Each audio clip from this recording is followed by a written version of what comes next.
What's up, guys? I hope you're all doing great, and especially this time of year, following the 3H's of the channel. And it is super hot up in my neck of the woods, and it's reaching the summer solstice, so I figured, what better time for a long compilation video? If that sounds like something you're interested in, pull up a stump with me, and let's jump into it. Thank you for watching.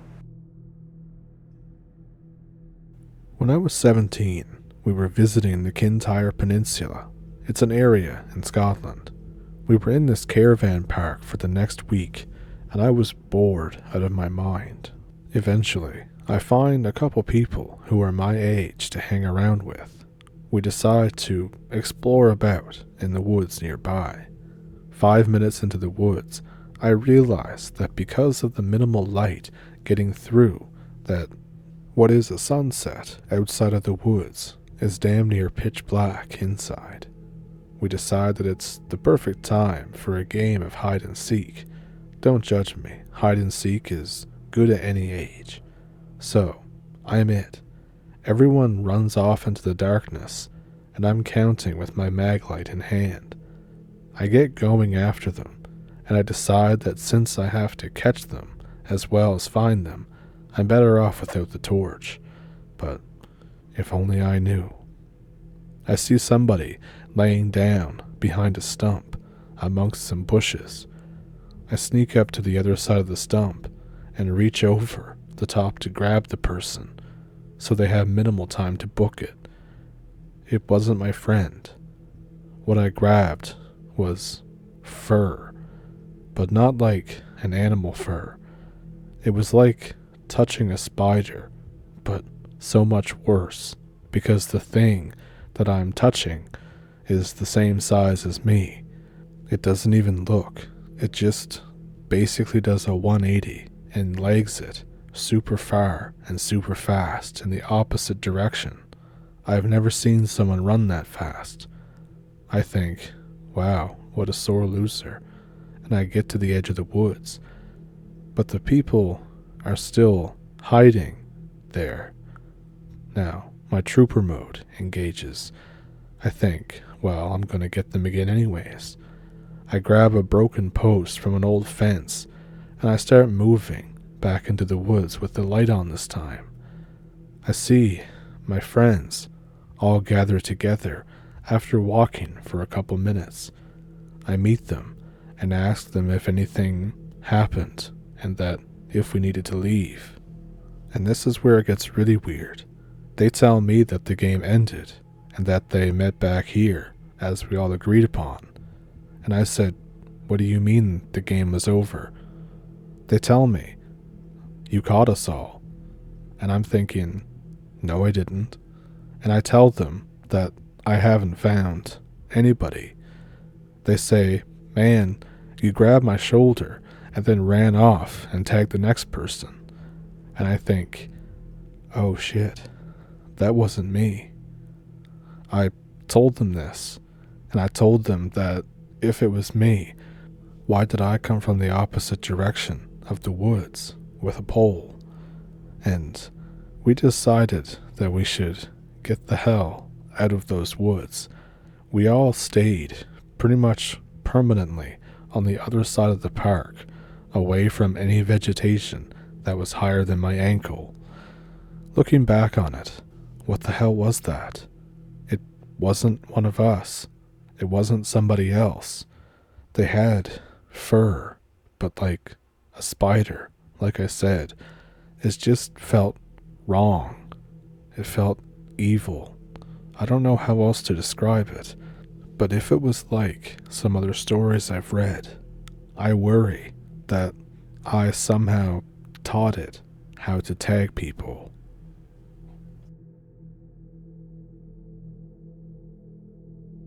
So this isn't my story, but I'll be telling it from the point of view of the person who told me.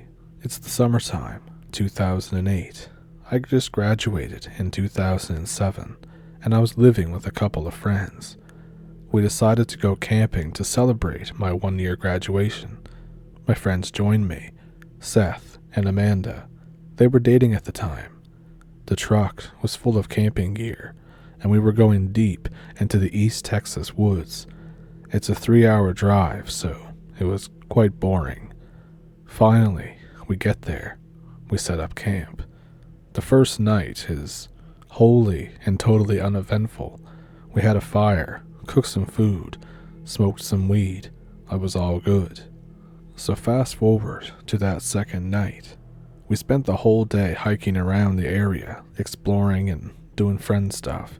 All of us were tired. I crawled into my personal tent. Seth and Amanda disappear for some alone time. You can guess what they were doing. And then suddenly, I hear screams. At first, I think, oh, Seth must be doing a good job. But then a couple seconds later, both of them run back into camp. Man, get the F up now. Something is out there. I come out, asking what happened. Something was moving in the bushes, and it screamed at us. I don't know what it was, but it didn't sound human. I tell them that it's just a fox. I tell them vixens scream like that. They start to calm down. I get up and turn on the truck for a bit to listen to music. Everything is chill. Everyone's calmed down now. I turn off the truck and go back to my tent. It's like 2:30 a.m. now. I'm exhausted beyond belief. I pass out. This is where it all gets weird, and neither Seth nor Amanda can explain this. The next morning, Seth is shaking me awake. He looks super worried. I'm thinking, oh my God, let me sleep. He says, man, someone broke into your truck last night. I'm instantly awake, shotgun in hand. All 4 doors on my truck are open. The interior is full of mud and grass. I look around for footprints, but there's nothing there at all. Seth says, did you not hear anything last night? I say, no, not at all. Did you? He said that Amanda woke him up because she saw lights from the cab. She figured that I was up smoking. I freak out a little bit.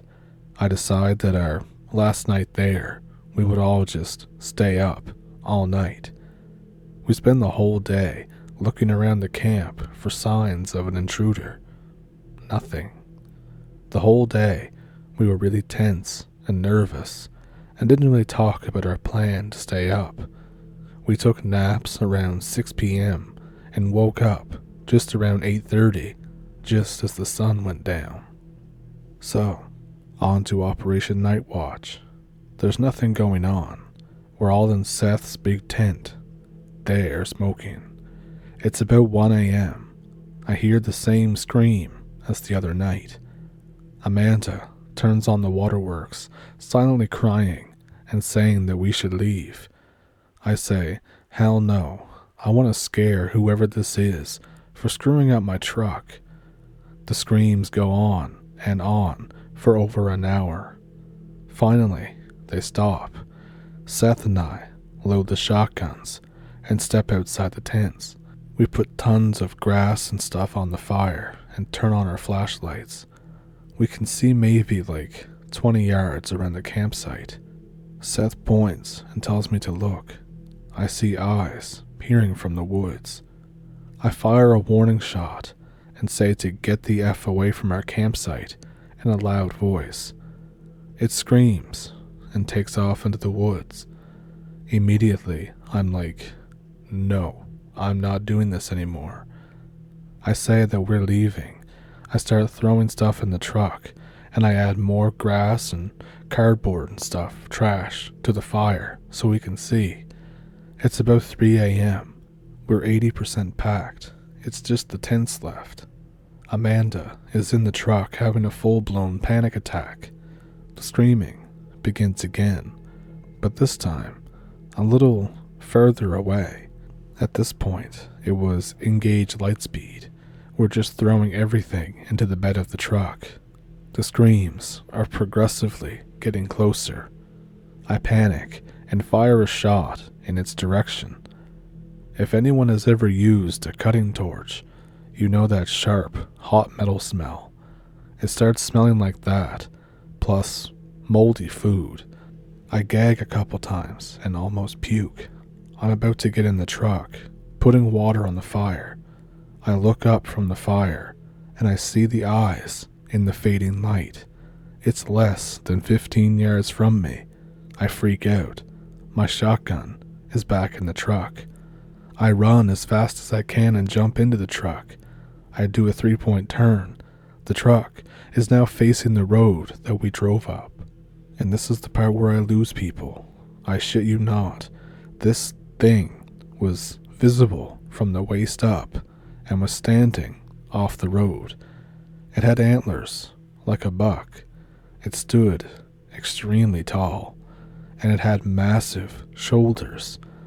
I couldn't really see the head because of the shadows, but the body looked like it was covered in fur.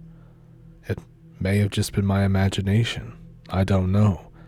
But Seth and Amanda freaked out, and later on refused to go back and talk about that trip. After I moved out, they deleted me off Facebook, and they won't answer my texts or calls.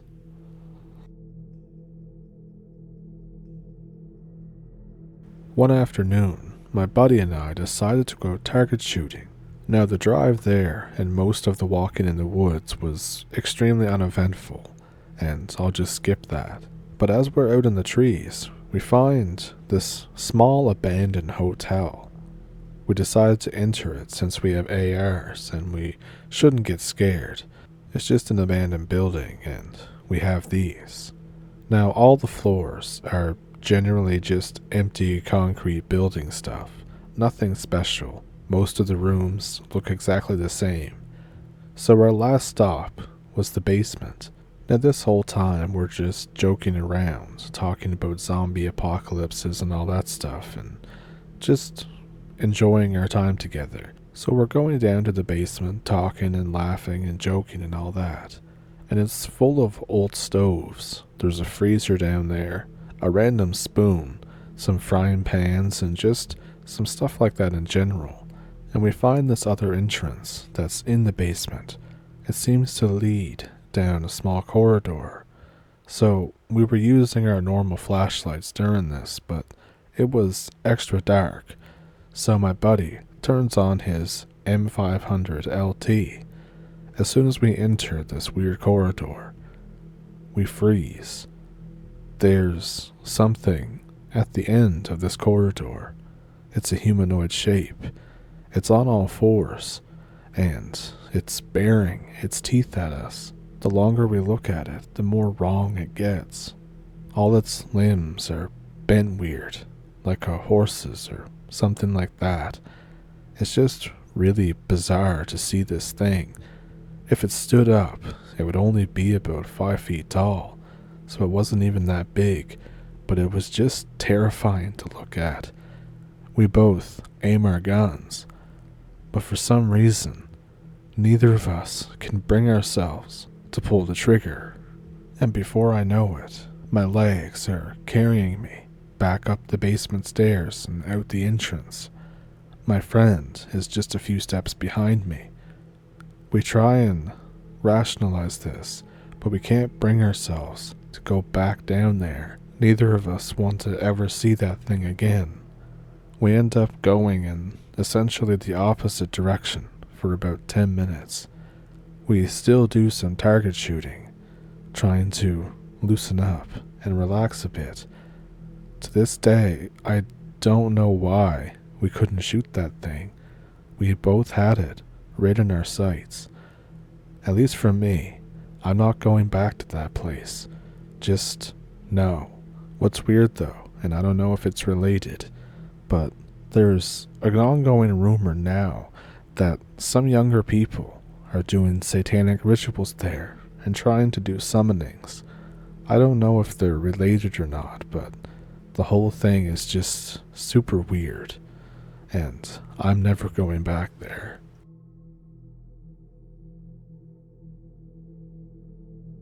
So first, a little background. This happened about 10 years ago here in Leafland, or Canada.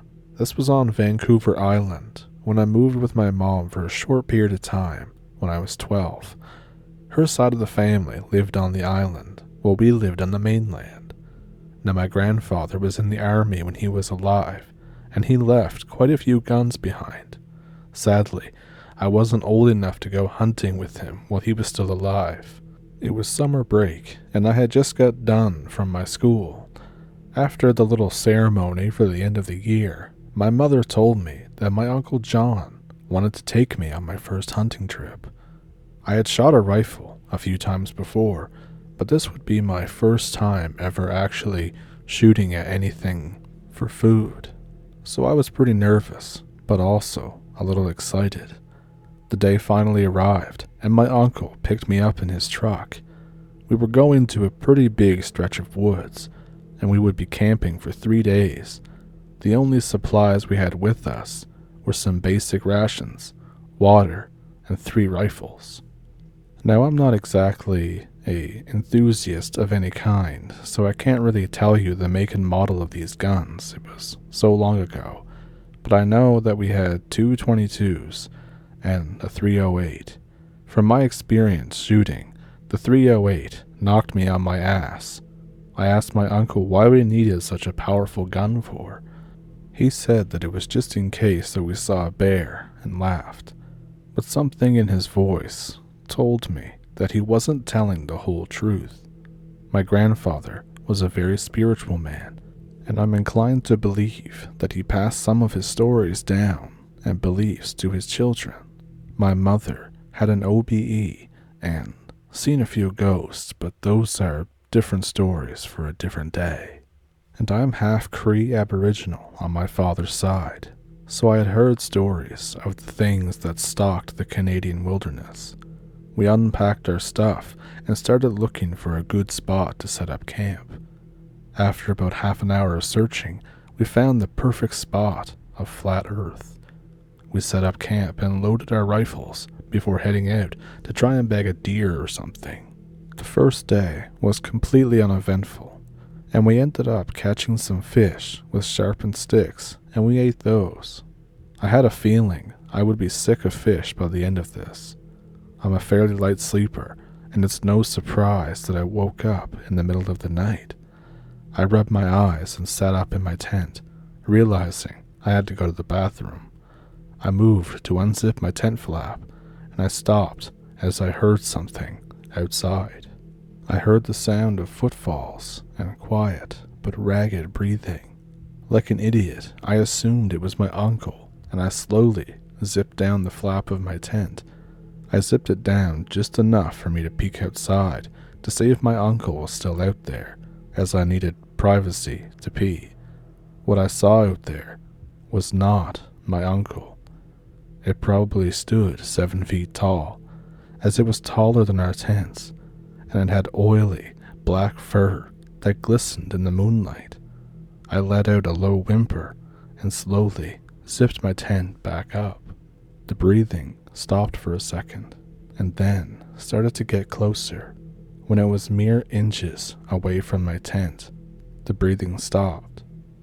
For a few seconds, I thought the thing had left, and I just didn't hear it because I was so afraid. Then, it began to press its face against my tent. Judging from the outline, it had a muzzle that was slim like a fox, but it was much longer.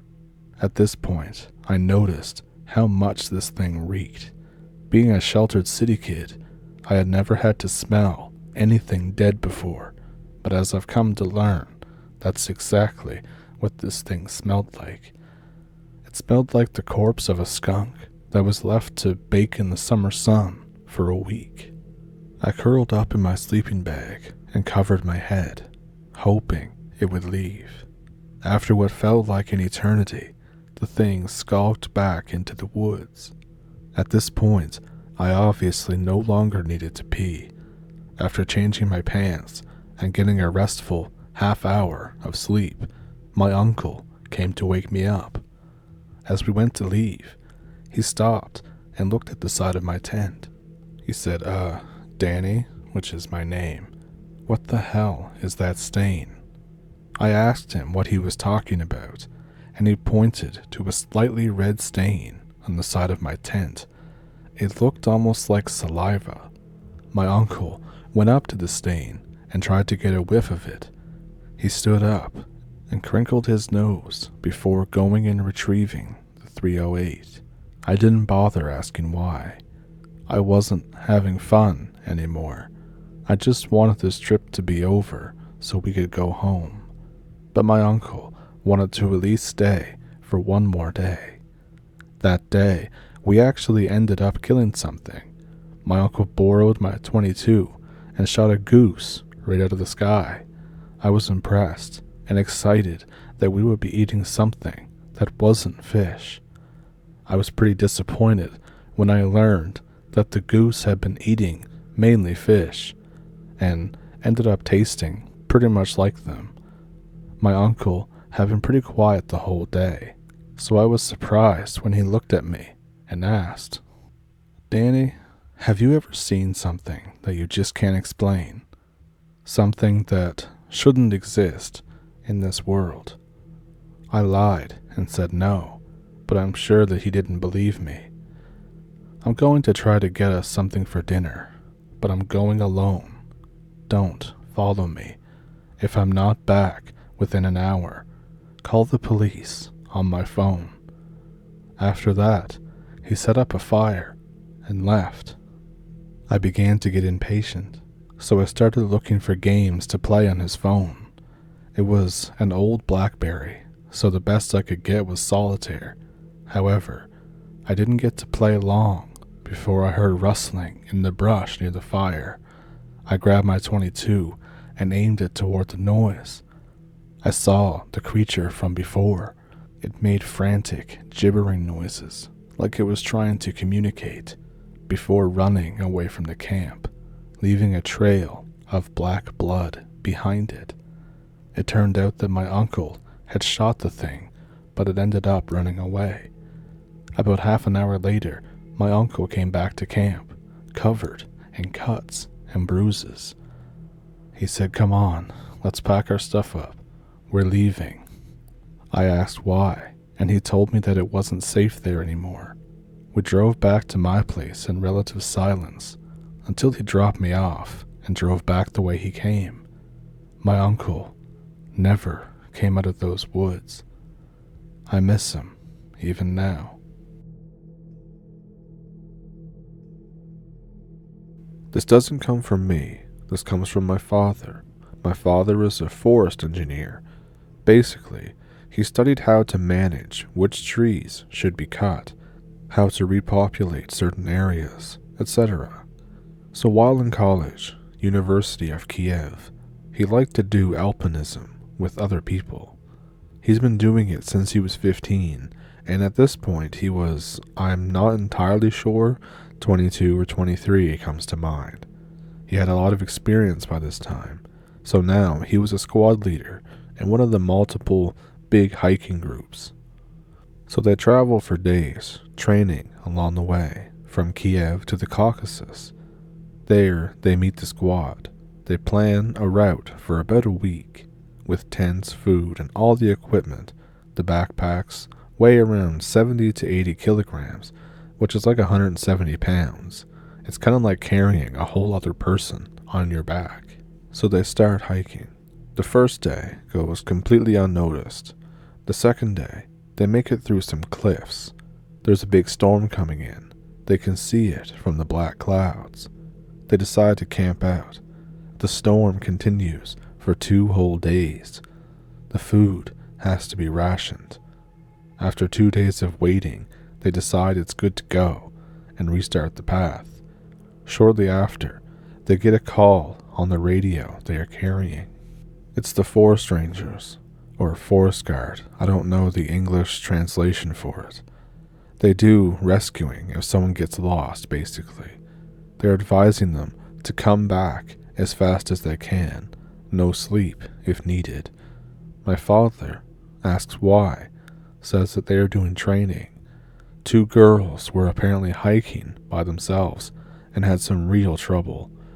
One of them is missing. The other is dead. Her head has been caved in with a rock, and the people that did this might still be around. The whole group is a little freaked out about this whole thing, but they make it back in what would be close to 24 hours of non-stop walk or descending cliffs. One of the search parties is already out, but they make it in time for the second one. They sleep for 3 hours before the search starts. My father says that they just laid down their sleeping bags in the storage hut for the rangers' outpost. They could hear everything he spoke on the radio. It was crazy. The first ranger or rescue party was following a trail. It looked like a human, bare footstep, but absolutely massive, over a size 18, and it went deep into the snow and mud. They're following it, but it goes very fast and through terrain where you'd need lots of equipment to climb. They barely sleep. The search party meets. The rangers say they are going towards the summit, and they will search along the trail. My father knows the map, and the other way the rangers were following that thing, they're going to try and intercept it. The rangers give rifles to everyone because there's bear sightings. My father knows that this is BS, but doesn't say anything. He doesn't want to scare anybody, especially not more than they already are. They start the trail at a very high pace. While walking for hours, my father asks the ranger on what happened to the girls. The ranger said essentially, long story short, it was a girls' camp. Someone tears the tent apart, kills one of them, partially eats her, and the other girl disappears. We're following a trail. They keep going for a few more hours until they stop for a break to eat something. My father says that he is usually comfortable in mountains and woods, but this time he was having the creeps really bad. They're all sitting around a fire, lightly speaking, and eating food when he realizes, along with everyone else, that there's not a single sound around them. Everything got quiet really quickly. He grabs his rifle and chambers a bullet and looks out into the dark. The only thing that he can see is eyes, multiple sets of eyes reflecting off the bonfire. Some of them were very high in the air, some of them close to the ground.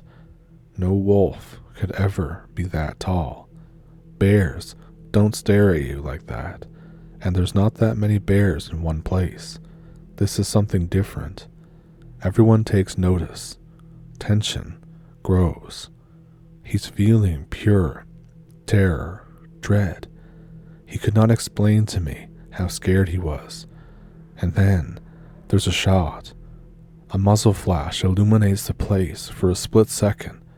It's the first ranger party, but for that split second, he could see them. He explained that they all looked like very tall people with no clothes, well over 8 feet tall. They were skinny. You could see their ribs poking out, very low body fat. They also had parts with very pronounced muscles, like the shoulders and forearms. They had very long hair that went almost to their waist, and they were all very pale.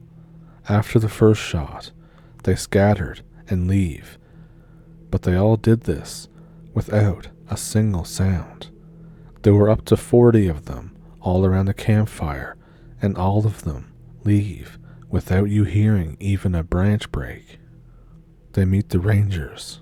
They found the clothes of the other girl torn apart, but no body. They all go back to camp without saying a word. My father stopped doing alpinism after that. He only started going to the mountains again about a decade and a half, because I was born. We liked hiking. We never spent the night in the forest or the mountains. We only ever hiked during the day. The missing hikers were reported as bear attack takes the lives of 2 young women. When my dad told me this as a teenager, I didn't really believe him, but when I asked my mother about it, she confirmed that my father suddenly stopped going into the mountains or woods at all, and he wouldn't talk about why. So maybe it is true. I don't know.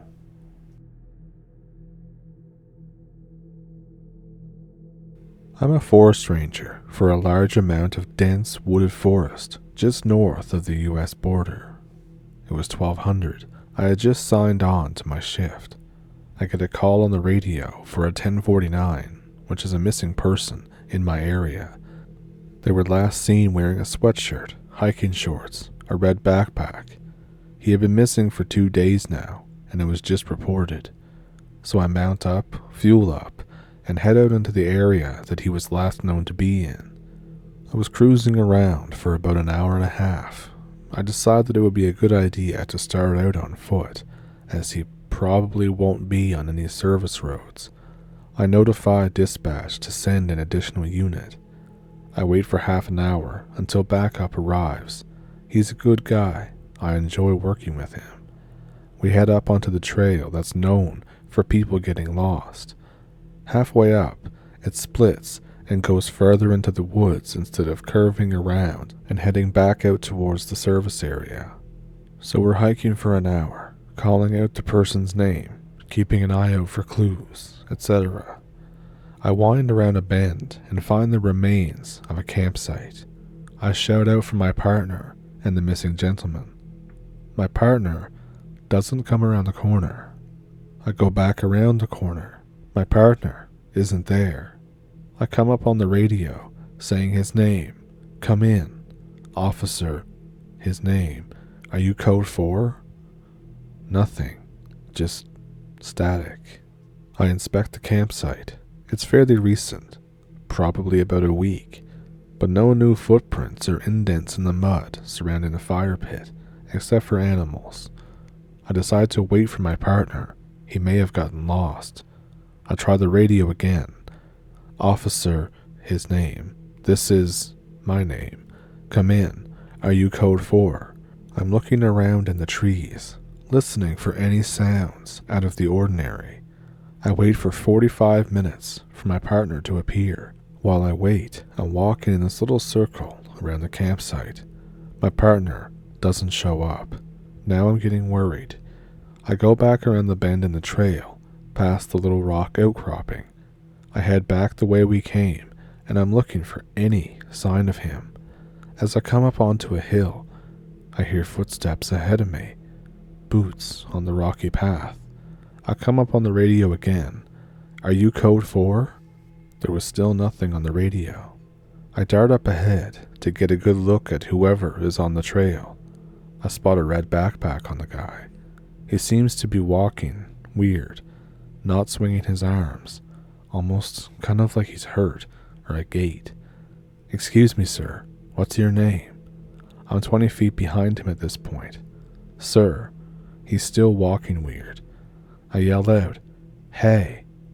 He stops and turns around super fast. Are you? Name of the missing hiker. He just stares at me. Sir, are you? Once again, name of the missing hiker. He still doesn't speak, but he nods his head. We've been looking for you. I'm going to take you back to the trailhead. After about 40 minutes, we reach the trailhead, and me and my partner's vehicles are still there. Now, I'm going to put you on the back of my truck, and you're not under arrest, but just so you can relax and catch your breath. I try the radio again. Are you out there? Man, where are you? The radio crackles to life. This is Officer. Yes, I'm okay. I found the missing person. He's got a broken leg after falling off a small cliff. I've patched him up, and we're on our way back to the trailhead. Sorry for not responding. I was out of range. I got separated at one of the trail forks. And I think, what? I say, man, I've got the missing hiker. He's in the back of my truck right now. For the longest few moments of my life, there was silence on the other end. And then I hear, lock your truck and grab the 12 gauge from my Jeep. Why? Just do it and don't let it out of your sight. Alright. I unlock his Jeep. I grab the 12 gauge and inspect it to see if there's a round in the chamber. I calmly walk over to my truck and peek in the window. There's no one there. My truck is empty, and the cage is bent to a severe angle with my driver's side door open. I swing around the other side of my truck and peer into the cab. Empty. I close the door and climb into the bed, sitting on the roof for about an hour and a half, just absolutely in terror, until my partner came back with the injured hiker. He looks at me. "You let it get away?" I said, "What do you mean by it, though?" He said, "I'll tell you later." And when we got back to the station, he never did tell me what it was, who it was, or anything that had happened.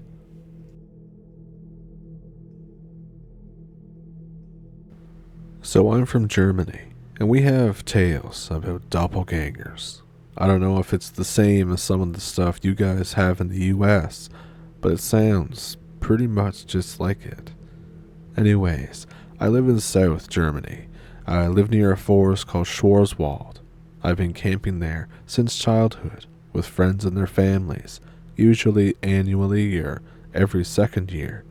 Now, here and there, I remember our parents being kind of worried about something, but it was never something big. Sometimes there were weird voices in the forest, but hey, it's not a city after all. Now, when this happened, I was 21, and we still go camping there, nowadays, just without our parents though. Now, the other year, 2013, I had a very creepy encounter that I want to tell you about. So we went to our usual camping site. I was there with 4 buddies. We set up our camps on pretty much the same place as the other year. All of us are pretty pumped because everyone's always looking forward to this event. We celebrate the first night of the campfire with alcohol. One buddy stumbles away to take a pee or do his business. He's one of those guys that can't pee with others around, so he steps into the woods. He comes back talking about another campfire. We laugh at him and assume that he just saw ours from afar and we're all drunk. We blame it on the alcohol, and this is enough to convince him as well. Eventually, we take care of the fire and we go to sleep hammered. A wonderful morning with a headache follows a peaceful night. We enjoy our stay and go swimming in a river nearby. We get back to camp, and one of our friends hurries out of his tent. Somebody has gone through his backpack. His stuff is spread out all over his sleeping bag. His shirt and phone are missing. I go to check my tent and find my backpack emptied as well. All of us are alarmed, and we assume that a thief is nearby. Everyone searches for their valuable goods, such as expensive lights, money, and phones. Everything's there. Only my friend's shirt and phone are missing. We decide to look for traces of footprints, and after some searching, we find a trail in the coal leading into the woods. They're not boot prints, but actual bare feet. All of us decide not to stay there, and we pack our stuff.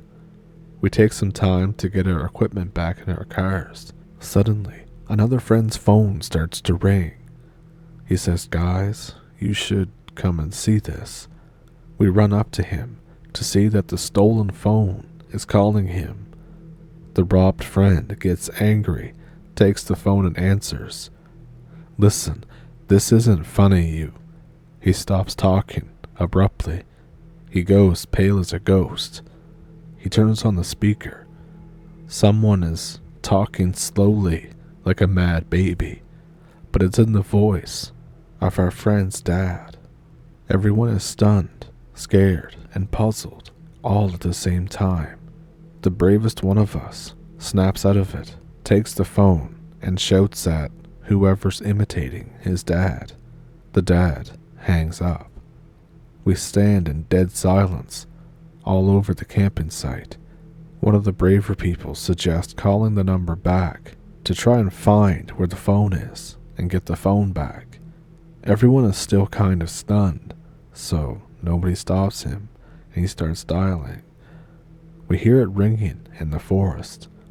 The ringing is coming nearer. We get together, grabbing knives and shovels.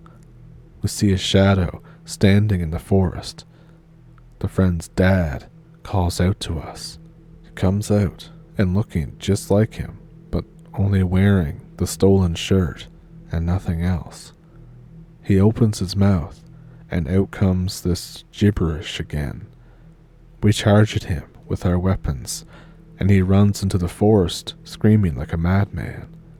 We decide to stay together and follow him. He runs toward an open field with a dead fireplace. He drops the phone and vanishes behind a bunch of trees. We pick up the phone and then look around and see other shadows coming from his direction. There's 8 in total, all trying to form words. I now hear my parents' voice. Now, fear begins to rule our minds. We turn and run back to our camp, get in our cars, and just hurry the hell out of there while calling the police. After we got back, we talked to our parents about it. They panicked and told us that on some of the pictures, you can see shades watching from the woods. They'd also see someone in 2 places at the same time, although that's not possible. Until that day, they put it up as BS, but now that changed. Some of us are in therapy. Nobody believes us. We don't go camping there anymore. We prefer to get together at one of our friends' houses.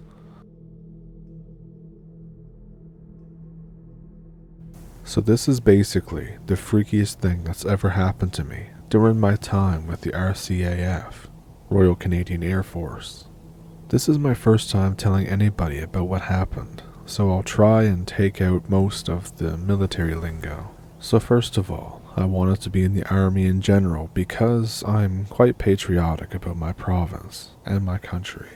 I went to uni first because, I'm not going to go anywhere without a degree. Me and my friend wanted to join together. I tell him to get a degree so we actually have a future after the army. He goes to college and becomes a welder. I go to university and I get my degree. Anyways, of course he finishes before me, so he joins up and is working about a year before I am training. After all this though, we get deployed into northern Alberta. The base is snowy and cold as hell during basically 24/7, 365 winter.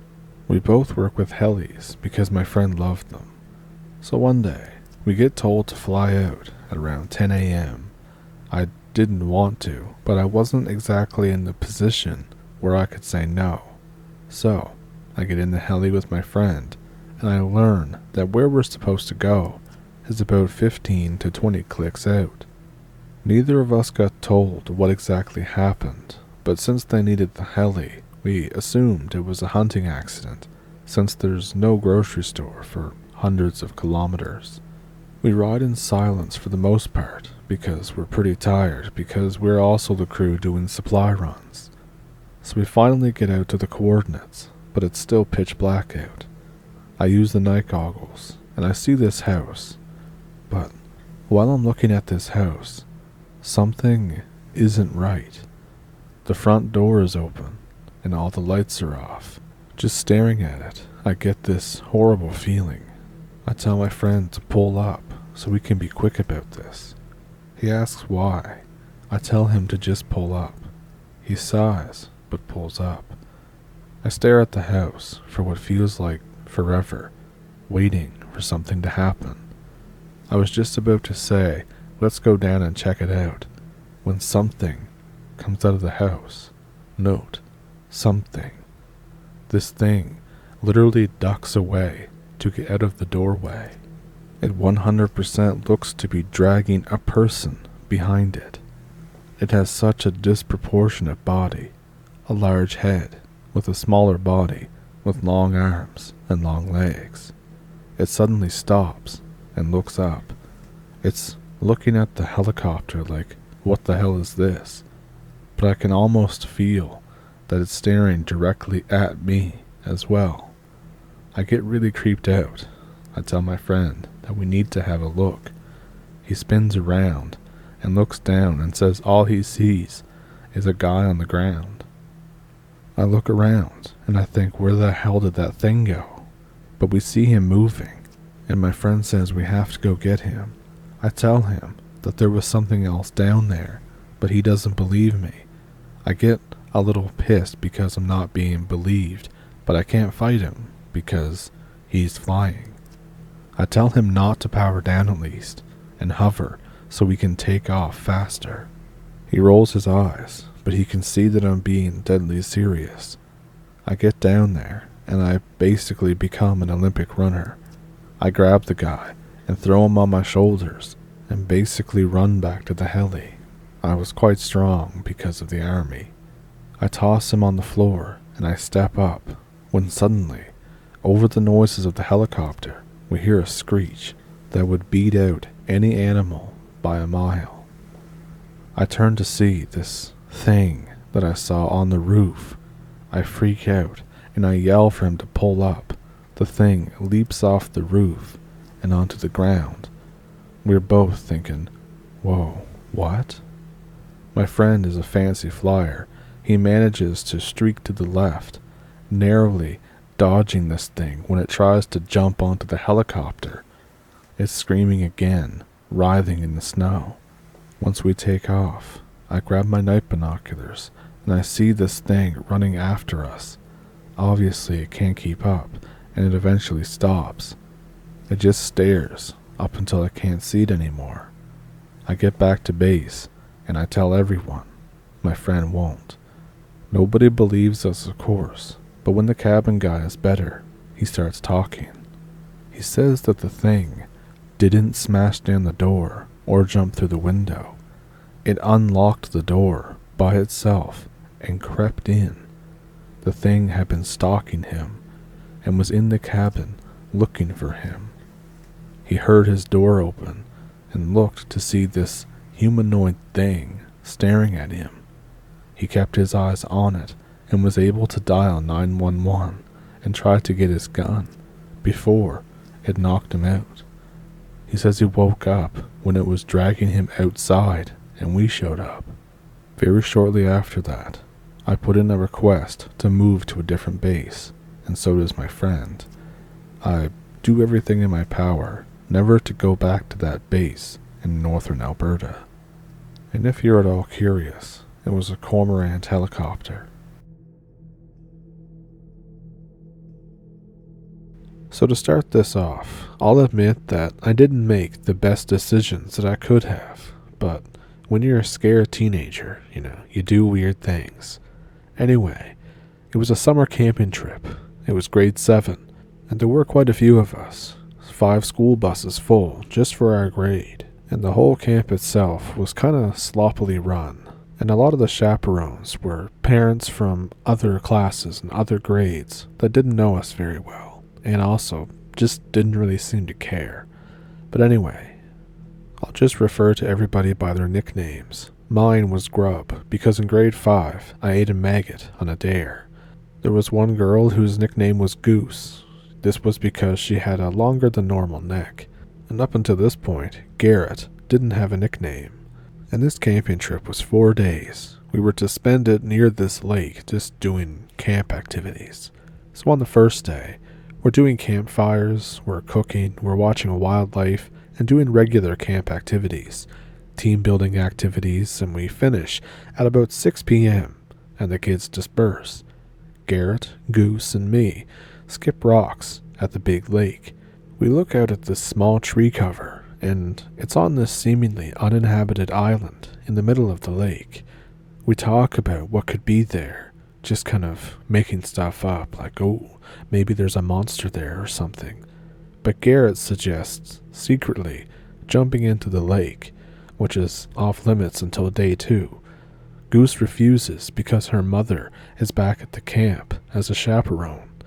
I tell Garrett that I wouldn't go either because Goose's mother knows my parents. But none of the parents really knew Garrett because he was a rather new student that came at the beginning of the year. So, he takes his shirt off, still wanting to go.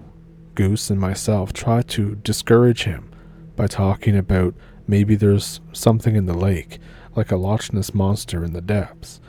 I tell him that it's getting too dark to swim, but he insists. Garrett puts his camera in my waterproof backpack, puts it on, and jumps in, telling us that he'll take plenty of pictures when he gets to the island. This island is at least 150 meters away. We watch as he slowly makes his way across the lake and to this island. He gets there, gets out, and waves back to us before walking off into the dark and disappearing into the trees with his flashlight on. About 45 minutes later, it's gotten dark and there's no sign of him. Now, if you're wondering about cell phones, Goose didn't have a phone, and Garrett took my backpack that had my flip phone inside. We decided to head back to the campsite to make it back in time for attendance, as to not raise suspicion. And this is the start of my bad decisions. I was able to get away with pretending to be Garrett for roll call by raising my hand with my hood up. Everyone settles down to tell stories and prepare to sleep. Goose and me take our food and sleeping bags and hurry back to the lake. There are still no signs of Garrett. We kept watch for hours and may or may not have seen what looked like his flashlight blinking on maybe 1 or 2 occasions in the darkness. Eventually, we both succumbed to sleep. Now day 2, we wake up and there are no signs of Garrett still. I still impersonate Garrett for roll calls. It's now swimming day, so now everyone is swimming and playing by the lake. Goose and me are worried about Garrett and how awkward it would be for him to swim back with everyone out by the shore. But Garrett still doesn't come back. After swimming, everyone makes their way back to the campsite together. Goose and me stay behind and watch the island until we fall asleep. For the entirety of day 3, there are also no signs of Garrett.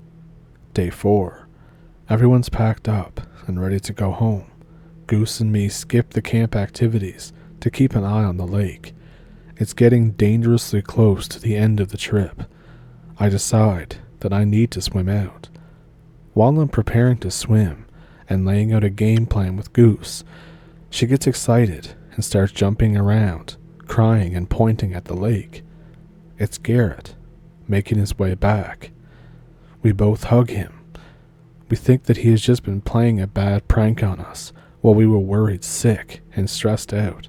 In our excitement, I accidentally headbutt him at a bad angle and knock his tooth out, which this is how he got his nickname from then on, Gappy.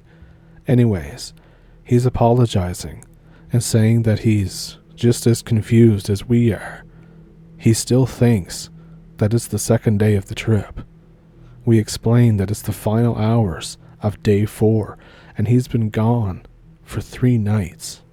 He has no clue what we're talking about, but shares what happened to him. He gets to this island, he waves back to us and takes our picture from the island before going off to explore. Mostly, the island appeared to be nothing but trees and wild growth, but as he explores, he finds a broken old rowboat, the remains of a fire, and other signs of an abandoned campsite. He trips and twists his ankle. He knows that he now will not be able to swim back in the dark with his injury, so he crawls around to try and start making a bedding for himself out of leaves. At some point, he blacks out while crawling around and trying to collect leaves. All of a sudden, he is sitting by the same campsite. The rowboat is no longer broken, and the campfire is lit. A tattered old fisherman in rubber boots approaches the fire from behind a tree. The fisherman has a frightening appearance, eyes that are nothing but shadows and can't be made out. The fisherman points at his ankle and mumbles an unintelligible question 3 times. The fisherman starts approaching with one hand, reaching into his coat pocket. Garrett panics, but he can't move anywheres. The fisherman brings his hand out from his pocket and is holding a small, dull ball of light that grows as it floats toward Garrett. Garrett wakes up, cold and damp, from rainfall on day 3, and is leaning against the broken old rowboat near the abandoned firewood. All of the leaves that he was collecting are gone. He stands up and is prepared to limp, but has no pain in his twisted ankle, which is just now badly swollen. He rushes back to us, thinking that it has only been a single night, not knowing that it's actually been 3. He wasn't hungry or thirsty when he got back after 3 nights. He recalls taking great photos and even using some flash photography on day 1. There's the photo of myself and Goose from across the lake, but all the other ones were nonsense. Some of them were glitched, some of them were dark and impossible to make out, and then some were completely whited out and blurry. Surprisingly, all these years later, we're still in contact, and we still talk about it, and how crazy and weird it was. This one summer weekend, me and my friend decided that we wanted to go camping. My friend's name is Liam, or at least that's his nickname. I actually have no idea why he's called Liam. Now, Liam's dad owns a paid campsite in the middle of nowhere. He owns other ones, but this one is kind of further off than the other ones. It used to be a very popular site, but for maybe the past 5 or 6 years before this event, people just stopped going to it for no inexplicable reason. Me and Liam decided to bring 3 more people with us. His girlfriend Emma, her friend Jackie, and one of my friends, Zach. So us 5 go to the campsite. Once we're there, we see how it's kind of unkempt, but it's still passable for a nice campsite. That being said, once we're there, we notice that it smells really bad in some parts of the area. We had guessed that there was probably just an animal that had died close by, and since Liam's dad doesn't come around as often to clean everything up, it just stayed there. And why would he come and clean it up? People stopped coming.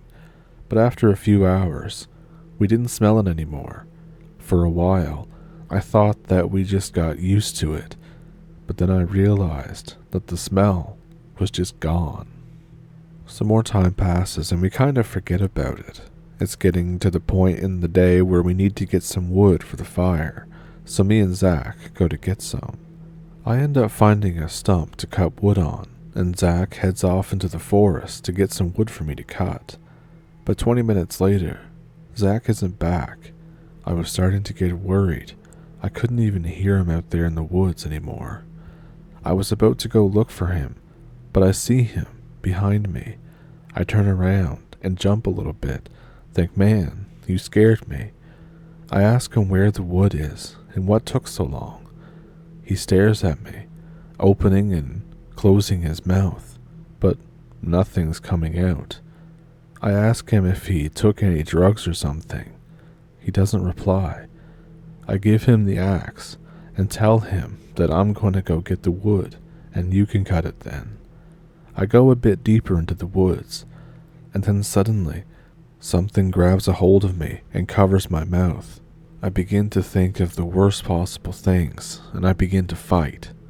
I hear a person talk, and I realize it's Zach. He says, "Man, calm down. Shut up. Listen.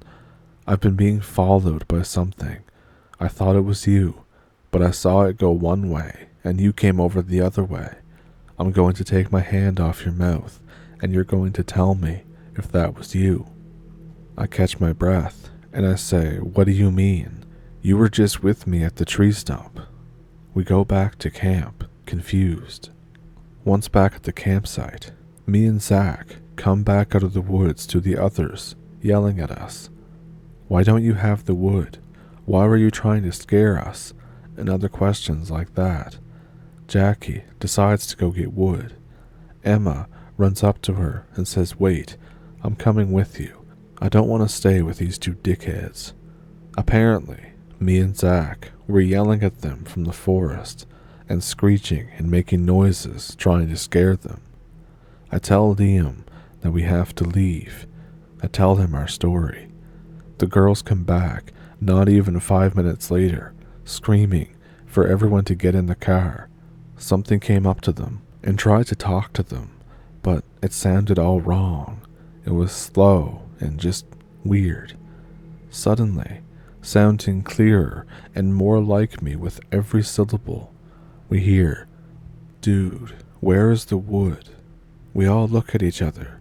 We all start packing our stuff up and putting it into the car. That shitty smell from before comes back. We pack everything up as quickly as we can, the whole time feeling like we're not alone. Right before I get in the truck to finally leave, we hear, "Wait, I'm coming with you." What follows is weird screeches and other noises coming from various directions.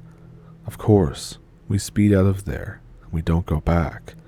But the thing is, Liam's dad doesn't believe him. He thinks that his mom put him up to it so that he would get rid of the campsite. His mom thought it was a waste of money and thought it was creepy there. I don't recall for sure if he ever sold the campsite, but I know I would. And every now and then, me and Liam still talk, and we still talk about what a weird and scary time this was.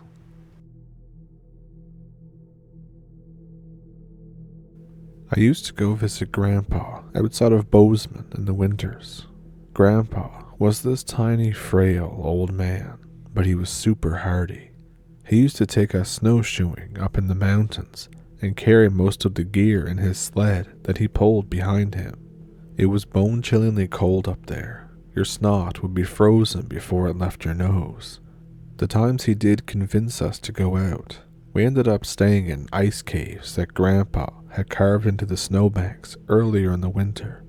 It got dark really early, and of course, no campfires because there's ice and snow everywhere. One year, we're out there camping with Grandpa, and he's really on edge this whole trip. We don't ask him why because we are stupid kids and we don't think it matters. He has random outbursts, yelling at us for not tying a knot right, yelling at us for not keeping up with his insane pace. He stops hiking at about 2 p.m.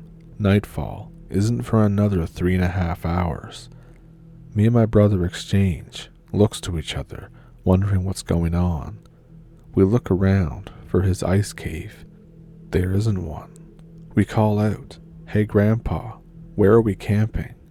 But Grandpa is nowhere to be found. We can't find his footprints, which is strange because snowshoes leave enormous footprints that you just can't miss. We backtrack and re-follow the trail to where we were earlier. The footprints just end right where me and my brother were when Grandpa told us to stop for the day. After a lot of deliberation, we decide to head back, following our tracks back to the main road, where we will somehow flag down a car and get help to find our Grandpa. We hike for about an hour back the way we came, and suddenly we hear a voice. "Where the hell have you kids been?" It's Grandpa, and he's pissed. He says he was hiking along, and all of a sudden turned around, and we weren't there. He says that our footprints just ended 100 paces back from wherever he was when he realized that we were gone. We tell him that something similar happened to us, and we had just hiked back 2 miles down the trail. Suddenly, he goes into wild animal hyper-alert mode. He stops talking. His eyes are now scanning the forest around us, his head pivoting side to side, almost like he's trying to see everywhere all at once. We get freaked out. My brother starts crying. My grandpa won't respond when we ask him what's wrong.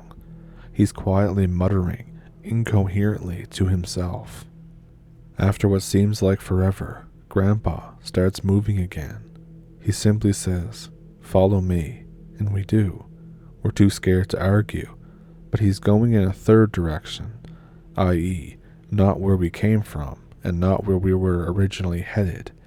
We're all hiking close together, literally stepping on each other's feet. We can't hold hands because of the ski poles, but we would have if we could have.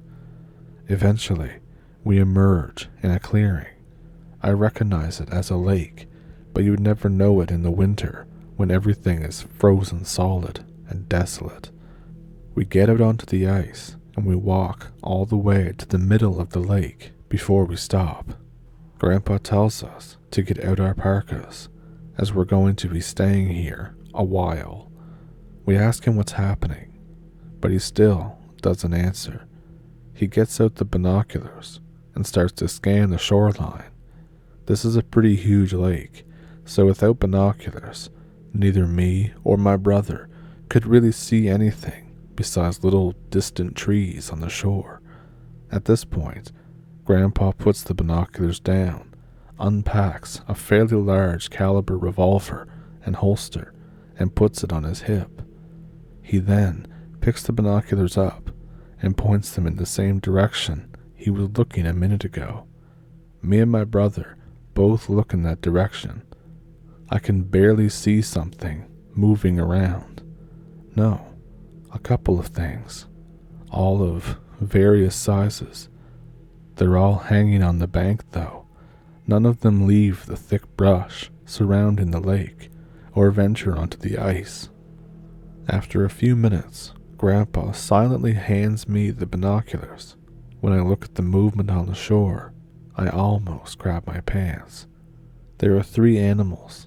2 are what I can only assume are wolves, maybe coyotes, but I don't think so. The bodies are too long, almost snake-like. The 3rd animal is some sort of all-white thing, standing on 2 legs. The more I look at it, the stranger it seems.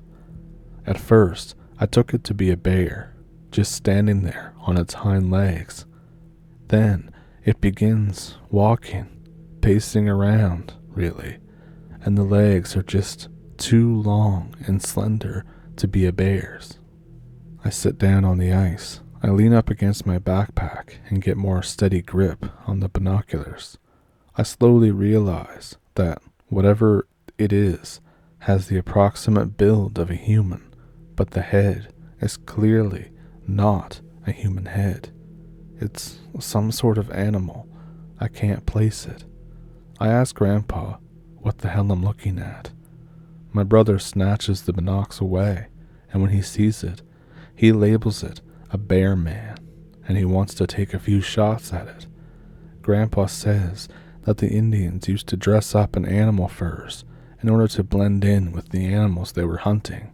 For a second, I'm not afraid anymore. It's an Indian in a bearskin who's just out hunting, and he has 2 dogs that look like wolves, and they're following us, but are afraid of the ice. I start being afraid all over again as I realize that this is about 100 times weirder than a real bear man. It's starting to get dark, and we're still out there on the ice.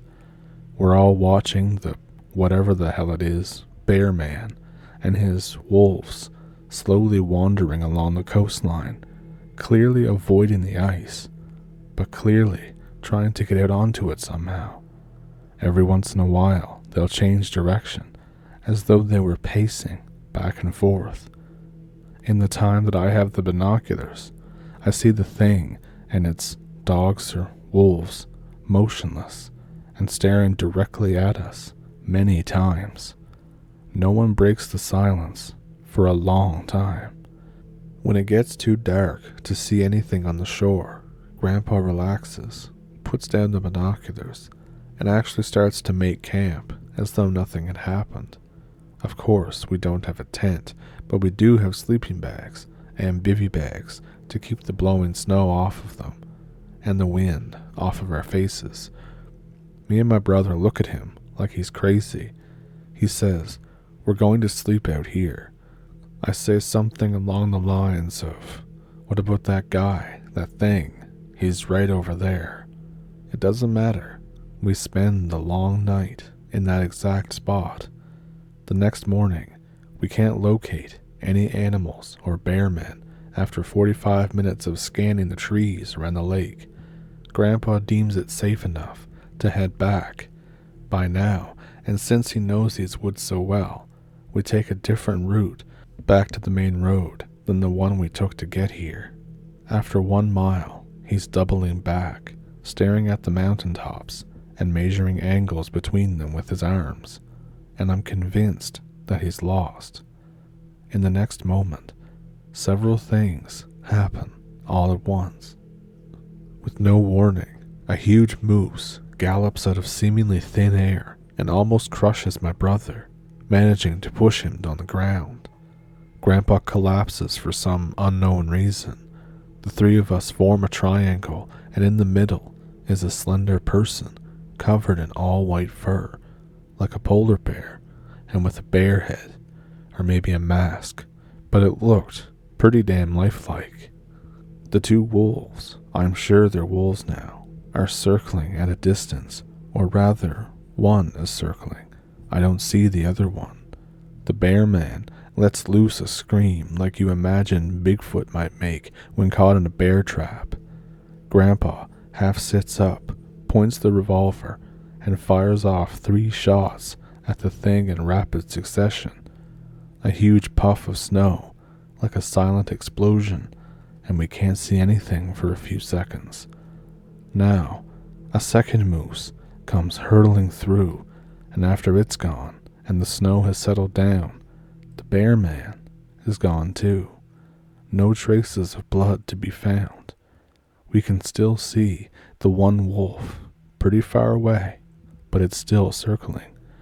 We proceed to book it out of the woods, taking the shortest and most direct route off of the mountain. We both thought that Grandpa isn't really sure about where he's going, but nobody gives a shit. We have to keep moving. I was still thinking that I could see the wolf out at the edge of my vision, several 100 feet through the trees, or maybe it's both of them. We eventually do get back to Grandpa's car. It turns out that he did know where he was going. It's been covered in fresh snowfall since we left it there. There's 10-inch paw prints all over it and around it. We clean off the snow, and we see that there are dents in the hood, like hail fell on it, but they're right under where the paw prints were. On the drive home, we swear to never speak of this to Grandma or my mom. We have to swerve out of the way of a huge roadkill, and we almost drive off the road. We stop just in time. The thing on the road is a huge mound of fur with no distinct animal-like forms. There's no head, no legs or tail, blood everywhere. It looks like a giant skin thrown over a mountain of flesh, and then it moves. Grandpa peels out and drives home 30 over the speed limit, and we never look back.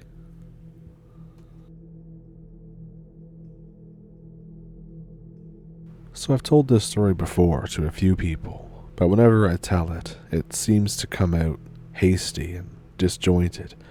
It's a story that's intrigued me since I was about 12 years old. It's not my experience, though. I've never had one. So when we were kids, my dad managed to get in touch with an old friend who had moved to a rural part of Scotland, a place in Ayrshire, and they'd been keeping in touch for a while. And then my dad decided that we would go visit them for a weekend. I'd never met these people before. The mother was a nurse. The man who my dad was friends with was a mechanic. They had 2 sons, one an older teen who I hardly ever saw, and a kid that was my age.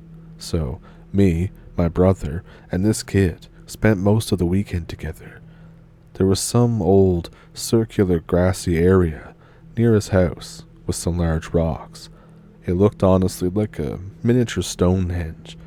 We hung out there for a while, and he told us various rumors that people had seen super creepy things there, from paranormal stuff to supposed big cats, panthers allegedly, and my older brother was making fun of it.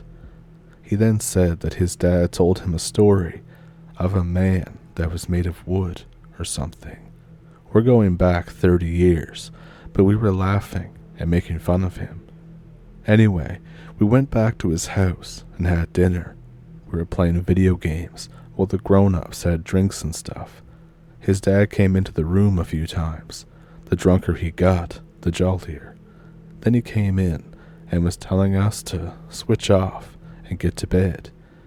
His kid then said, "Tell them about the wooden man. They don't believe me." He's like, "What? No."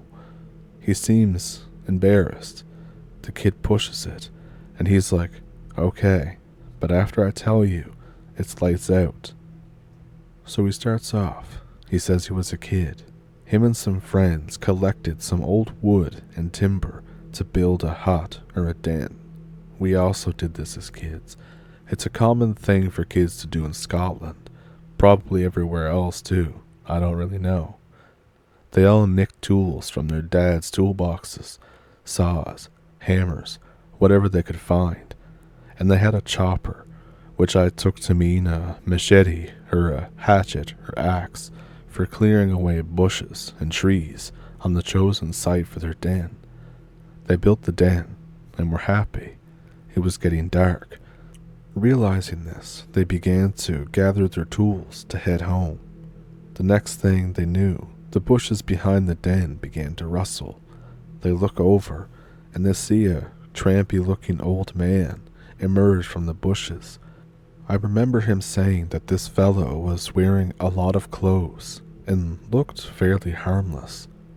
They asked the man if he was okay. The man did not answer, but slowly walked toward them. Getting agitated, I suppose, they asked again, "Mister, are you okay?"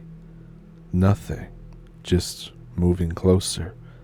They start to back up a bit, and then suddenly the old fellow lunges forward and grabs my dad's friend as a young teenage boy by the throat and starts to strangle him. He said his friends were screaming to let him go and started to panic, a lot of pressure and pain. This is where I started to believe him. His tone changed and his eyes began to water a bit. He said that he didn't want to and was reluctant, but survival instinct took over. He couldn't escape. He was holding this tool or chopper, though, so he struck the old man right across the forehead with a lot of force. I'm trying hard to remember the best I can, but I distinctly remember him telling us that he shouldn't have done that.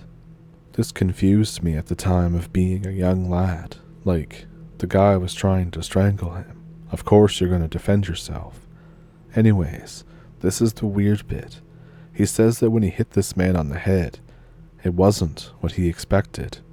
He said his head literally splintered like a tree would if you hit it with an axe. Splinters of wood popped out in all directions, and there was no blood, nor did the man react with any kind of pain, but he did let go. They ran off. He said he looked back as they were running. The man didn't chase them, but he saw that the man bent down and picked something up from the ground at his feet and put it in his pocket. They kept running. He was scared and told someone, I think his dad or mother, and they took the kids back to where this happened to look around, thinking that the old man was probably injured or dead, but nobody was there. The den they had built had been completely torn apart and wrecked. He said that he was really worried that he was in trouble. It was a rural area, and homeless people back then in a place like that would have been extremely rare. I asked my dad recently if he had ever heard this from this guy. He said that him and the fellow had lost contact again, and they haven't spoken in a number of years. He said that he never told him that story, but he moved around a lot when he was younger, and had some other very weird things happen to him. They weren't like close friends or best friends, but they were friends, and he said that the guy was not really prone to just telling tales or making things up. So I guess that's the story of the wooden man. Has anyone heard anything like this before?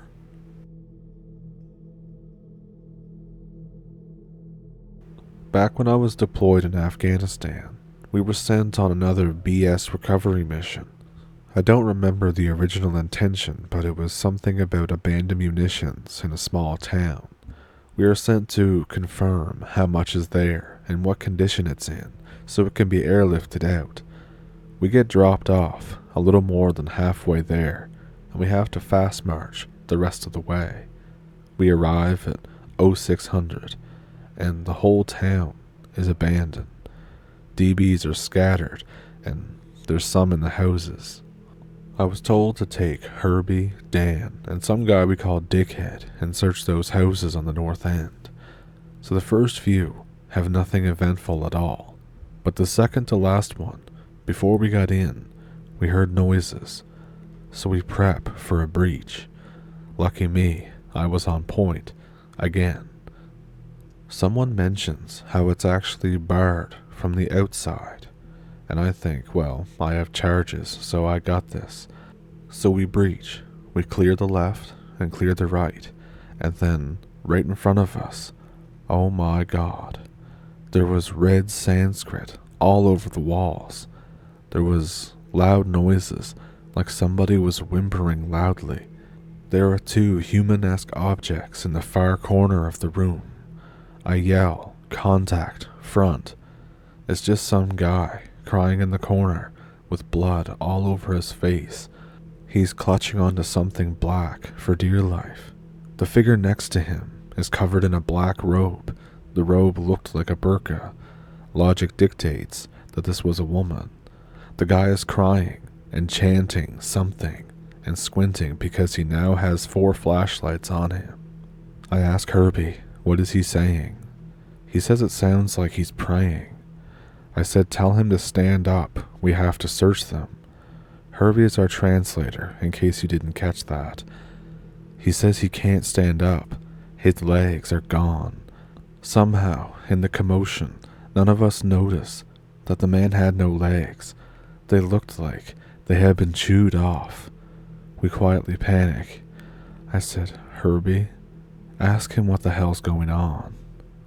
Herbie just says he won't answer me anymore. He keeps praying for forgiveness. My initial thought was that this man had done something and was left here to die, and that there are explosives on him, and this whole thing was a trap. I tell Dan to go search him. He searches the man. He says he's clean, but the praying gets louder. He sounds more irritated. Dan reaches down for the woman, and she starts moaning like a wildebeest. Dan backs up and draws to fire. I look at Herbie and I say, you're going to have to tell her to take off the burqa and put her hands up. At this point, the situation seems to have gone much further than any of us could have foreseen, so cultural respect was kind of out the window. But as soon as Herbie tells her to take off the burqa, the man starts freaking out, trying to move away, and it's then that we notice most of his back is gone. I can see bone, blood, and muscle. I yell out, what the F, and I raise my weapon. The next part is kind of fuzzy, since at this point, everyone's freaking out a little and yelling. Herbie is yelling at the woman. The guy is yelling at somebody. Dan and the guy we call Dickhead are yelling at me, asking me what to do. The woman just starts shrieking and groaning, some sort of inhuman, tortured soul kind of noises. The man begins screaming too, absolutely losing his cookies. He starts smashing his head again and again on the wall. We watch in disbelief as this man basically kills himself and smashes his brain into pudding, and then all noise stops. It feels like forever that this goes on, just dead silence. And then all of a sudden, the thing starts screaming loudly. It stands up. It was not a burqa. It was just a very large black cloth. It's very tall, almost over 7 feet by the looks of it. I can see its arms and legs. Dark brown wrinkled skin, very long nails, yellowish blemishes scattered all over the arms and legs. I was too scared to move or think. The noise is so loud it's hurting my head and making me cut my ears. It backs up to the wall and somehow crawls 7 feet of its terrifying ass up into a hole roughly the size of a football, ass first.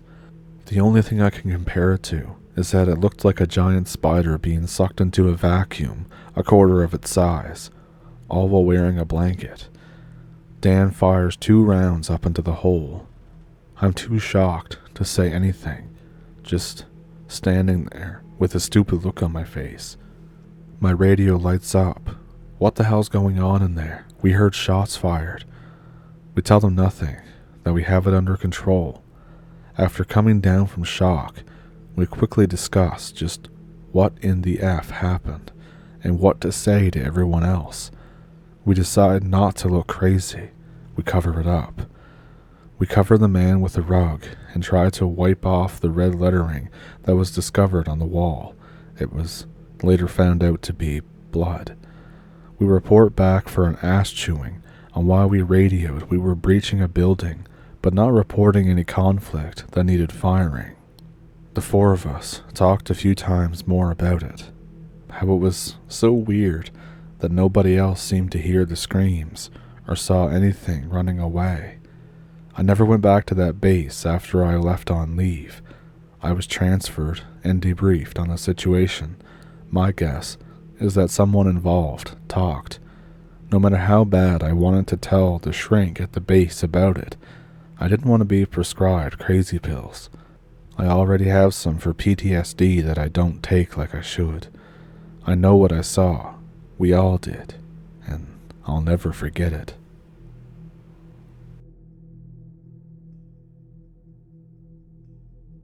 By the time I was 23, I was an E4 in the Army. I was on my first deployment, and I was all amped up to go do soldier stuff. We flew through Germany and then into Bagram, Afghanistan. It was a pretty boring week, to be honest, getting everything set up for our out-hop flights to our outstation assignments. So we fly to Kabul, and then to some tiny outpost in the middle of nowhere in the mountains. The closest village was Azro. I was tasked with maintaining patrols and security to ensure that terrorist traffic from Pakistan was minimized. It was mainly just about limiting freedom of movement and all that stuff. So patrol was in the hot mountains in very thin air, with 3-day assault packs and the whole squad, day in, day out. And then we started hearing rumors of some kind of animals in the mountains, supposedly some kind of cat or something. At the time, I disregarded it. I didn't believe it at all. To me, Afghanistan was just piles of rocks and stuff. Eventually, we switched to night shifts, and we repeat. After a few months, we have a firefight with some people trying to get the drop on us in the middle of the night. This thing lasts for like 3 hours. Trees and large rocks make it very hard to see enemies, even with NVGs. There's lots of yelling, shooting, and stress. Now finally, it eventually stops. We think we got them all, so we check everyone to be sure that nobody got hit and didn't realize it somehow. Everyone's good, so the squad stops security and heads to make sure that everything's actually cleared up. I radio in to the outstanding and let them know that we're good and what our plan is. We get the green light and we're told to check every hour to give spot reps until we verified security. As we get closer, we start to hear a death rattle of a select few who haven't quite died yet, but they're close. They're going to. We identify and secure. They don't have any weapons on them anymore. They're not a threat. We begin to pull security on our position as we think that we've got them all identified and secured. That's when our DM notices a blood trail leading up the mountain, away from the group of bodies. There's lots of rocks disturbed, and earth, and lots of blood. A lot. We split into 2 teams. One goes up the hill, mine pulls security on the corpses. 20 minutes later, we hear running, shout out the challenge, and in return, we get a frantic, out-of-breath scream of the password, back 4 or 5 times right in a row. Johnson and Smith. They're both covered in blood. There's no way it's theirs, but the rest of their team is gone, and so are their weapons. We start drilling them and trying to get Smith to stop stuttering. Johnson isn't really saying much of anything. He's just staring blankly into the distance, mumbling about cats. We're trying to figure out just what the hell happened. RTO is already on it, and calling back to the outstation, requesting that we get somebody to put some eyes on the AO, predict feed, or something. We need to know what the hell they ran into. The outstation says that they're working on it. They say that they're sending out another squad to assist. They say it's going to be at least 2 hours, because there's no way that they're getting a vehicle near us. The terrain is too shitty. Finally, Smith stops stuttering and just starts screaming. One of the other guys slaps a hand over his mouth. You can still hear him screaming through his nose. Johnson gets loud enough and stops muttering so we can hear him. Apparently, they were following a blood trail and came up on a pile of dismembered bodies.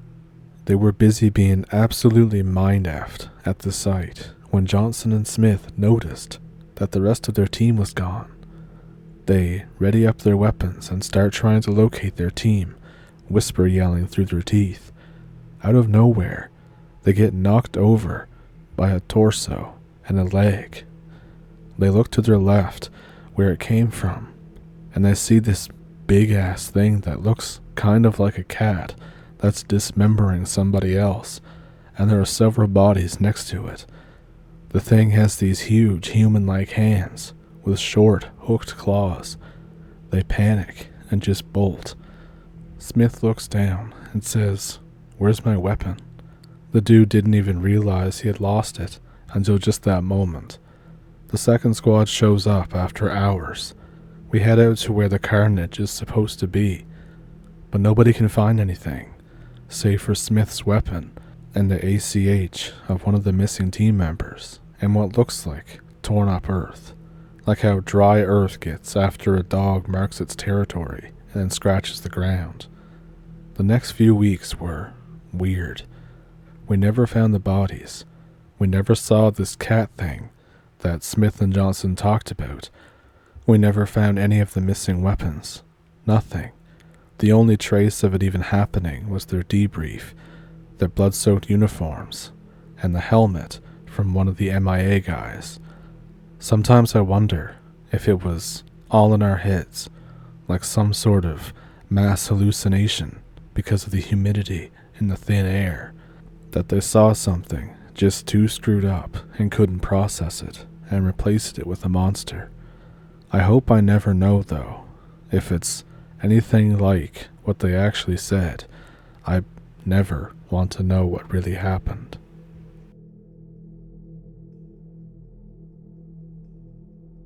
So this didn't happen to me, but it happened to one of my relatives, and it all happened in the Northwest Territories in Canada in sometime in the early 2000s, I think 2002.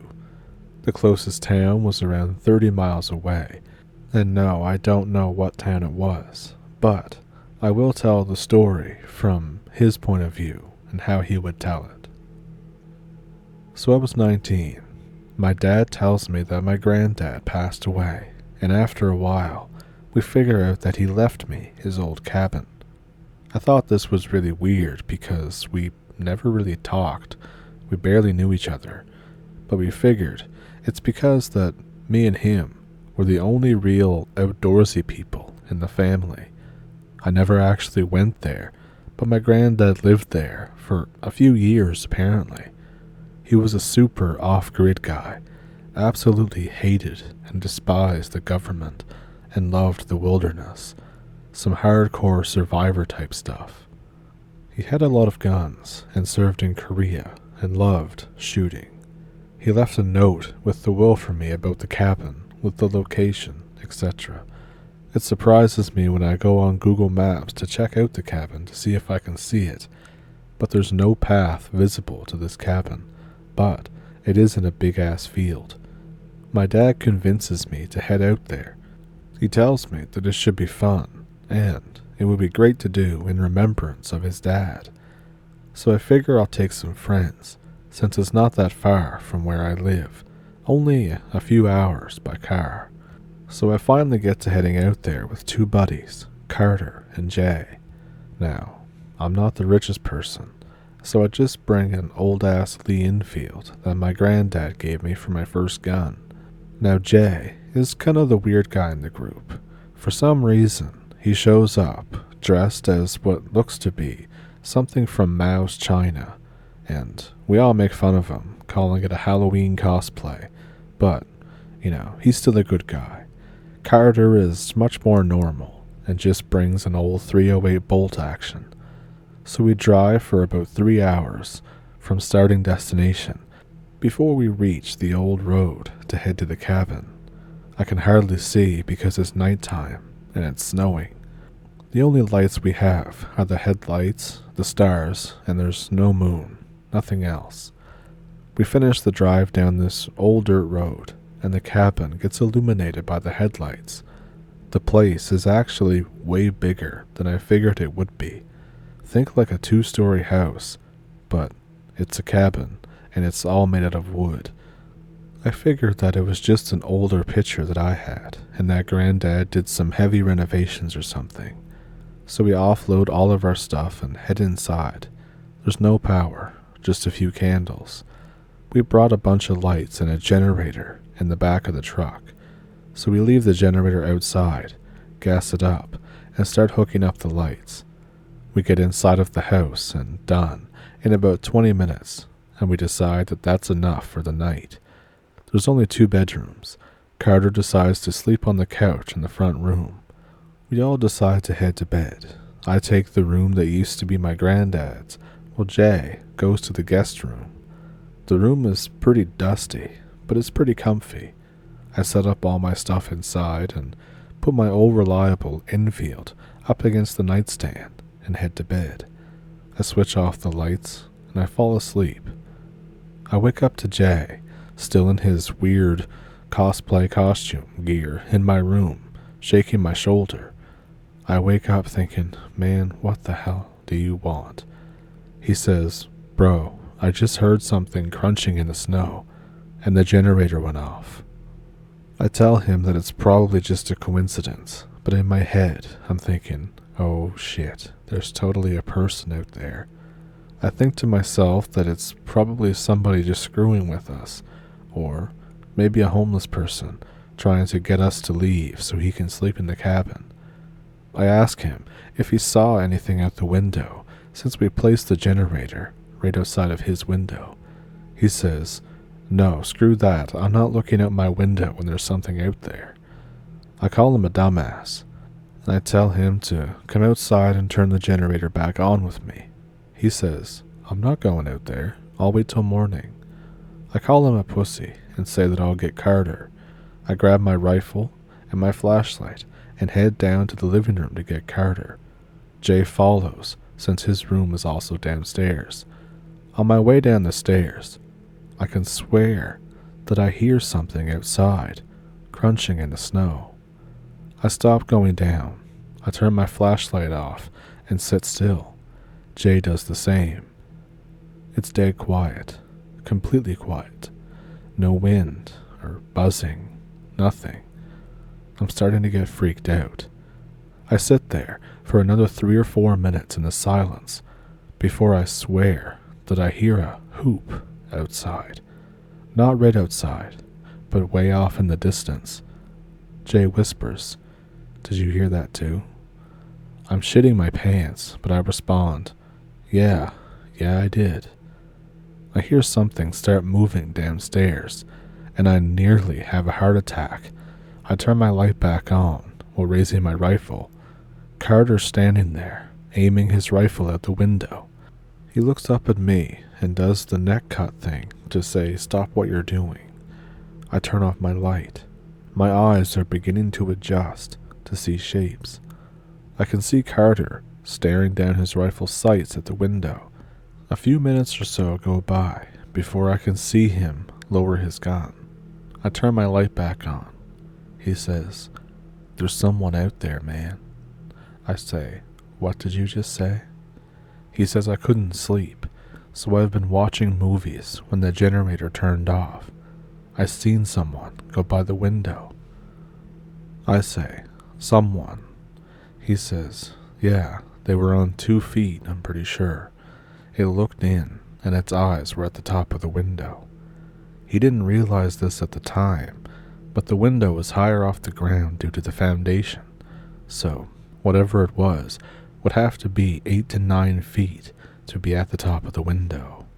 I say, "Alright, so are we turning the generator back on, or are we just going to go back to bed?" And I try to explain that if there's someone out there, we should probably tell them to F off or something. All of us keep making up excuses not to go out. I think, fine, I'll do it myself. They try to tell me not to go out and that they're serious. All of us are freaked out. I ignore them and I head for the door. I go to open it. Suddenly, I'm terrified. I literally can't move.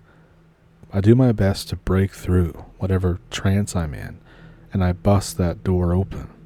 I scan with the rifle and light for about a second before I see something moving in the woods. Now, you have to understand that there was a solid 250 feet of field, and I had one of those spotlight things, and all it did was illuminate the tree line, and I saw it from 250 feet against the trees and the snow.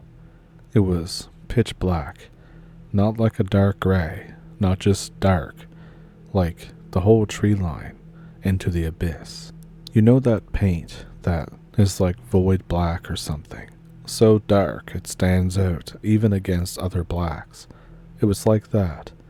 The thing stops, and I see it crank its head toward me. I raise my rifle to it. I have a scope. I look through the scope. My heart drops. This thing is moving toward me and has probably already crossed 75 feet. I fire. The thing stops dead in its tracks. I can see it way better now. It's still void black, but I can see that it has some kind of weird fur. Its eyes are yellowish from what I could see. It looks like if Bigfoot got starved out in a Siberian gulag. It's literally ape-like, but it's super skinny, and it's like 8 feet tall. The thing looks back at me, and doesn't let out a yell. It's like a shriek, just piercing. I can feel my ears ring. My entire body freezes. This thing starts running toward me. It's on all fours, and I'm trying to pull the bolt back, and I, for some reason, can't do it.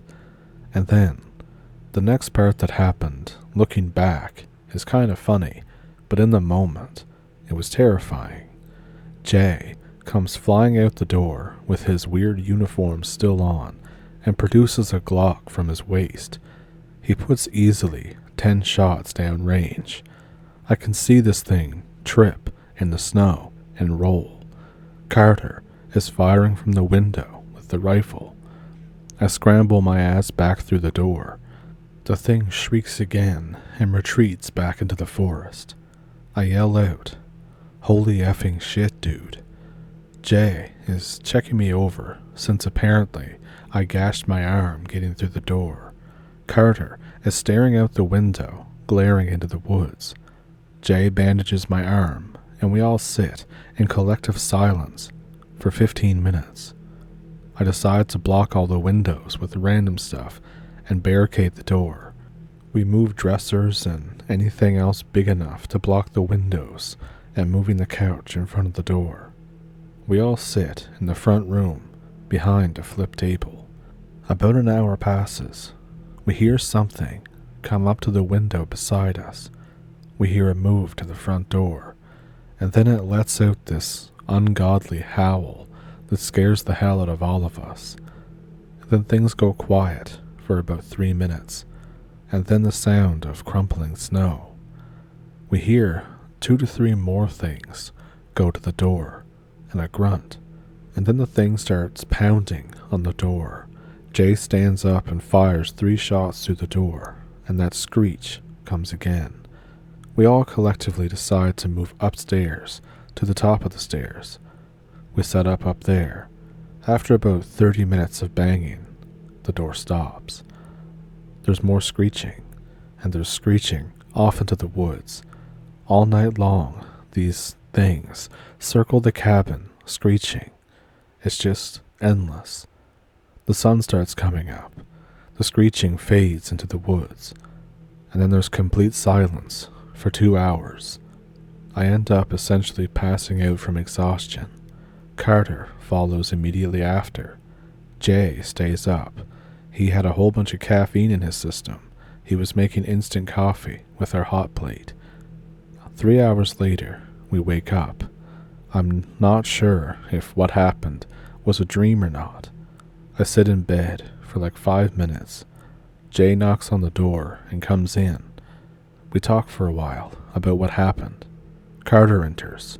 He tells us that we need to get the hell out of here and get to the truck. Jay says something along the lines of, "Hey, this is supposed to be our property. We need to kill these things." I agree with Jay. Carter looks at us like we're bone dead stupid. He says these things are going to kill us if we don't leave. I remind him that we're armed. He says, "Great, give me a minute." And then he comes back a few minutes later with an HK-41. We say, "You had that and didn't use it?" He said my bag was on the couch and I really didn't want to go near the door. We decide that with our newfound firepower, we should go outside to set up some lights and maybe a trap. We set up the lights with no incident. Jay pulls out 3 bear traps, and I think, "Where did you get those?" He looks at me and says that he took them from his dad in case we went hunting. I say, "Why would we go bear hunting with no dogs or anything? This is beyond me," and he just kind of smiles. We set them up around the porch, and we decide to stay on the porch and try to get rid of these things. So we're all set up and decide to shoot some rounds into the woods. We fire 3 shots. We hear the screech from the area that I was shooting. Those things were watching us. After a few minutes of nothing happening, suddenly 4 to 5 of them start storming toward us. We open up like they're a landing craft, and this is World War II. I hit one in the chest, and it tumbles. Jay opens up with his Glock at another one that turns and runs back to where it came from. Carter shoots 2 more. One steps in a trap and pulls it 10 to 15 feet in one stride as it falls to the ground and gets lit up by me and Carter. We feel that so far this mission has been a success. I sweep the tree line with the scope. It looks clear.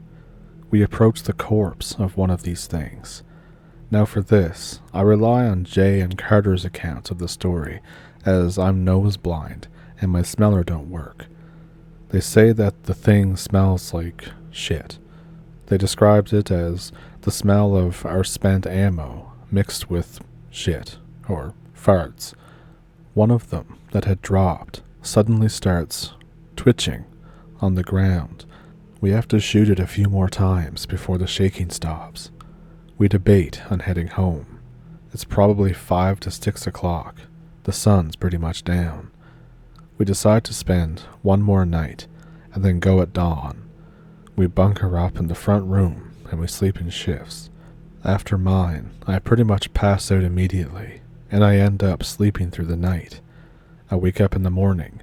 We all pack our stuff. We leave some stuff and move some of the dressers back, and leave others. We exit the door. All the bodies are gone. All 5. Just gone. The tracks from them running up to us are still there, but whatever came and got them didn't leave any. We decide to run to the truck since it's only like 50 feet from the house. All the windows are smashed. The taillights are just gone. The whole truck is dented all to shit, and one tire is flat. We think, we have to go. This is it. Carter swears but hops in and turns the truck on and puts it in drive anyways. We're driving faster than we should be on a flat tire, and we're heading through the forest. I look in my mirror, and I shit you not, there's a bunch of them running after the truck. I end up having to take the wheel while Carter and Jay are firing downrange. Some of them dropped, but I don't think they were dead. We're swerving down this shitty gravel road. They aren't quite as fast, but they're keeping up. We're all terrified. We breach the turn off and get on the highway, and we increase our speed to as fast as we can. It felt like the truck was going to explode. The things don't follow us onto the highway. A while later, we arrive into a town. We get pulled over by the one cop on the highway. Everyone freaks out and tries to hide the guns. The cop looks pissed. He says, "What the hell do you guys think you're doing driving that fast on this highway? It's icy as hell out here." I try to explain to him what just happened, but it all comes out as a blubbering mess. We expect to get arrested for being high or on some kind of drugs, but the cop gets quiet. He says, "You must know the guy who lived at the cabin, don't you?" I say, "Yeah, he was my grandpa." The cop looks back down the highway and then back at us and just says, "I'll get it dealt with. We'll clean it up. I'll give you a call when it's all done." I think, what? No ticket or anything? But we say, yes, sir." He tells us to get the hell out of his town and says that they follow scent and the cops don't want people to get freaked out by them. We agree. We drive at a more moderate speed all the way out of the province, only stopping to fix our tire and to get gas. We head back home, and after a while, meet out at our hangout spot. We discuss what happened. We retell the story from all of our points of view about 12 or 15 times. We agree to not tell many people. We split up. We head home. I open the door, announcing that I'm back. I hear my dad. He says, "I got a phone call," and he starts getting very emotional. He just said, "I'm so sorry. I didn't tell you about them. I thought that they had left that area years ago. They're migratory." I try and get him to tell me what they were, but he doesn't tell me, or maybe he doesn't know. He tells me that the government will deal with it. This is literally the first time that I have ever heard him say anything positive about the government, ever. I got the call from that same cop a few weeks later. He told me that the cabin had to be replaced. I say, "Replaced?" He tells me that they have to replace the entire cabin every few years to prevent these things from returning to the same area. He tells me that it's in the same place, but it's different now. It's only one floor, and it's pretty long. He explains that my granddad used to help deal with these things. Basically, he would keep them away from people. He gives me some specific name for what these things are, but I don't really remember what it was. I always had trouble pronouncing it. He tells me that they aren't human, that they're some kind of weird animal-like thing, and I think, well, no shit. He wishes me luck in my future endeavors. I return the wish. This was all over 20 years ago. He's told me this whole story more than once, so I hope I got it right. And he says that he's been there quite a few times since then, and at least 2 times, the whole cabin was different.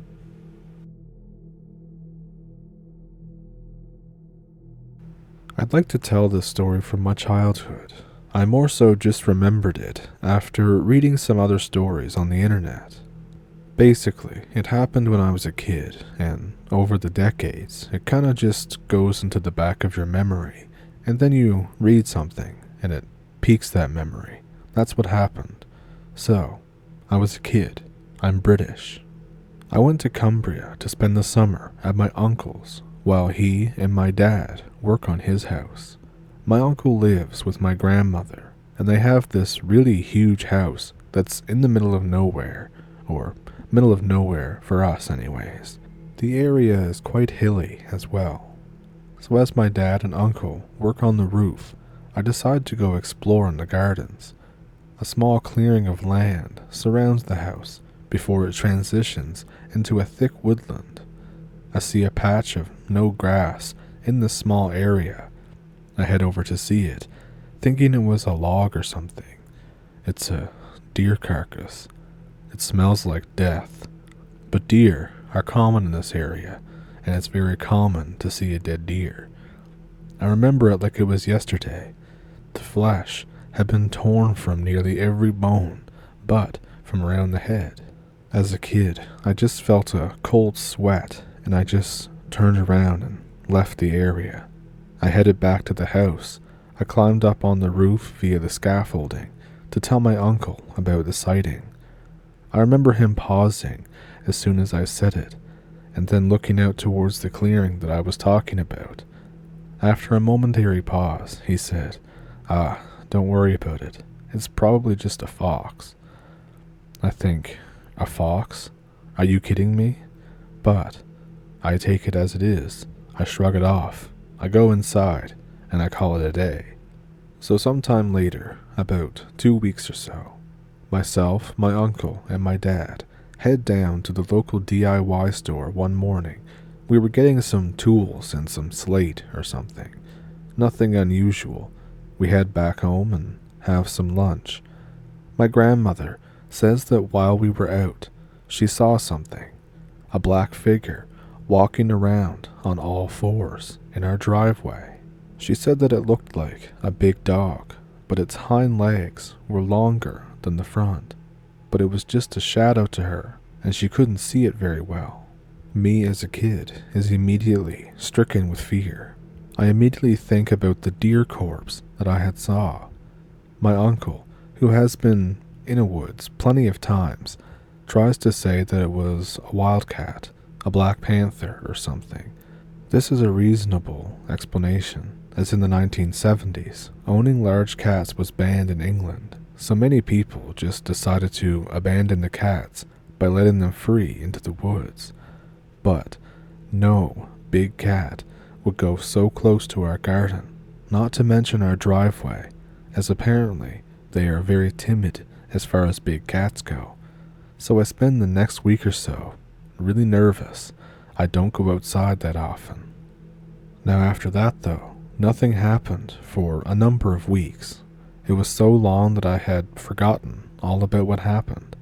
But on the final week, I have to stay at my uncle's before he and my dad have a 4-month break on working on the house. The woods which surround our house are on the side of a steep hillside, which apparently is popular with mountain bikers. Me, my dad, and my uncle decide to go in the woods because why not, and to see how well it is for mountain biking. I completely forgot about any of the previous events before this because it had been so long. We go in through a gate at the bottom of our driveway and we head into the woods. The air is musky. It's really hot weather, 30 degrees Celsius for us, and it's super dark. So fast forward about 30 minutes. We're in the thick of the woods and heading in one continuous direction up this hill. There are plenty of paths going off in all different directions that have been left by bikers. We stop to look at our map and all of a sudden hear this thudding sound, like really loud. We all turn around to see a number of deer sprinting like lunatics up the hill. For me, I was too excited about exploring this mysterious area for me to really give a damn, but my uncle looks concerned, and he says that it's a good idea to keep heading up the hill. After some more time, we get to the top of the hill, and we're out of the woods. We stay up there for a while. My uncle looks around and seems to be satisfied and says that we're going to wait a few more minutes and then head back down. As we head closer to the woods though, we smell the most pungent, rotting flesh ever. This wasn't any sewer work. There's none up here, so it's not that. We decide to just head back down.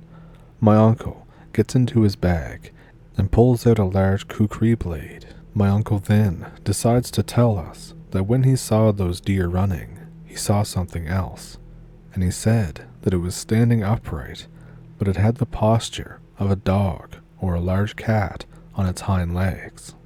Now internally, I go apeshit, remembering what my grandmother had said and the deer carcass that I found. I see my dad in the corner of my eye, pulling a WTF face and giggling, calling my uncle crazy. Ever since another one of my uncles died, I have 5 of them, 4 years prior to this. The uncle that I'm with now started acting like a bit of a lunatic. It's getting toward dusk, so we head into the woods. All the way down, my uncle is getting crazy, squatting down, telling us to be silent and keep our eyes out. The smell follows us all the way down. After 15 minutes, we can see the exit to our garden, and we can see that the lights are on. This is kind of spooky to us, because the lights outside are motion sensitive, and since our grandmother doesn't really ever go outside by herself, it means that something the size of a human must have triggered them very recently. They have a cooldown time of about 30 seconds or so, if I can remember properly. And just about a minute later, we hear this screeching sound from about 100 meters behind us. Everyone is already super on edge, so we basically jump out of our skin. We turn around to see this crooked, dark, humanoid figure about 2 meters tall from my memory. We all go completely mad and sprint to the gate. All the more I can hear this thing running toward us as well. We run through the gate as quickly as possible when the garden lights then decide to switch off. We're in the pitch black. We can't see anything. My dad, who has been holding my hand since we started running, suddenly yanks me nearly off my feet as he suddenly changes directions. He reaches the house and the lights turn on, and we turn around to see darkness. My uncle, who was halfway down the drive when the lights turn on, turns around to see us. He runs up to us and says that he could see it behind some trees, just about to come through the gate, but the lights dazed him momentarily, so he lost sight of it. After about 30 seconds, the stench begins to dissipate and wane. We head back inside and talk to my grandmother. We ask her if she's all right. She says that she's fine, but she could hear knocking on all the doors. After a few seconds of silence, I ask, what the hell was that thing? My uncle tries to explain the big cat hypothesis, and that it was just a panther that was standing on its hind legs. I immediately call BS, but I don't say anything to him about it. We spend one more week up there, and then me and my dad head off. The house that my dad and uncle worked on was only just completed around 2012, but this happened way before that. Ever since that night happened, my uncle just loaded up on weapons and went pretty crazy. He's also now been diagnosed with depression and OCD soon after this as well. I guess the sight of whatever it was, combined with the death of his brother, really screwed him up mentally. But as soon as he finished the house, he sold it and moved into the local town. And as far as how it looked, the most detailed description that I can remember personally is it was something akin to one of the famous Wendigo illustrations, but I know that this is Britain, and it can't be that, can it? However, It had a humanoid head, as far as I could tell, instead of the typical deer head that you hear in some stories. And again, this is me remembering what it looked like all these years later, but it was still the scariest thing that's ever happened to me.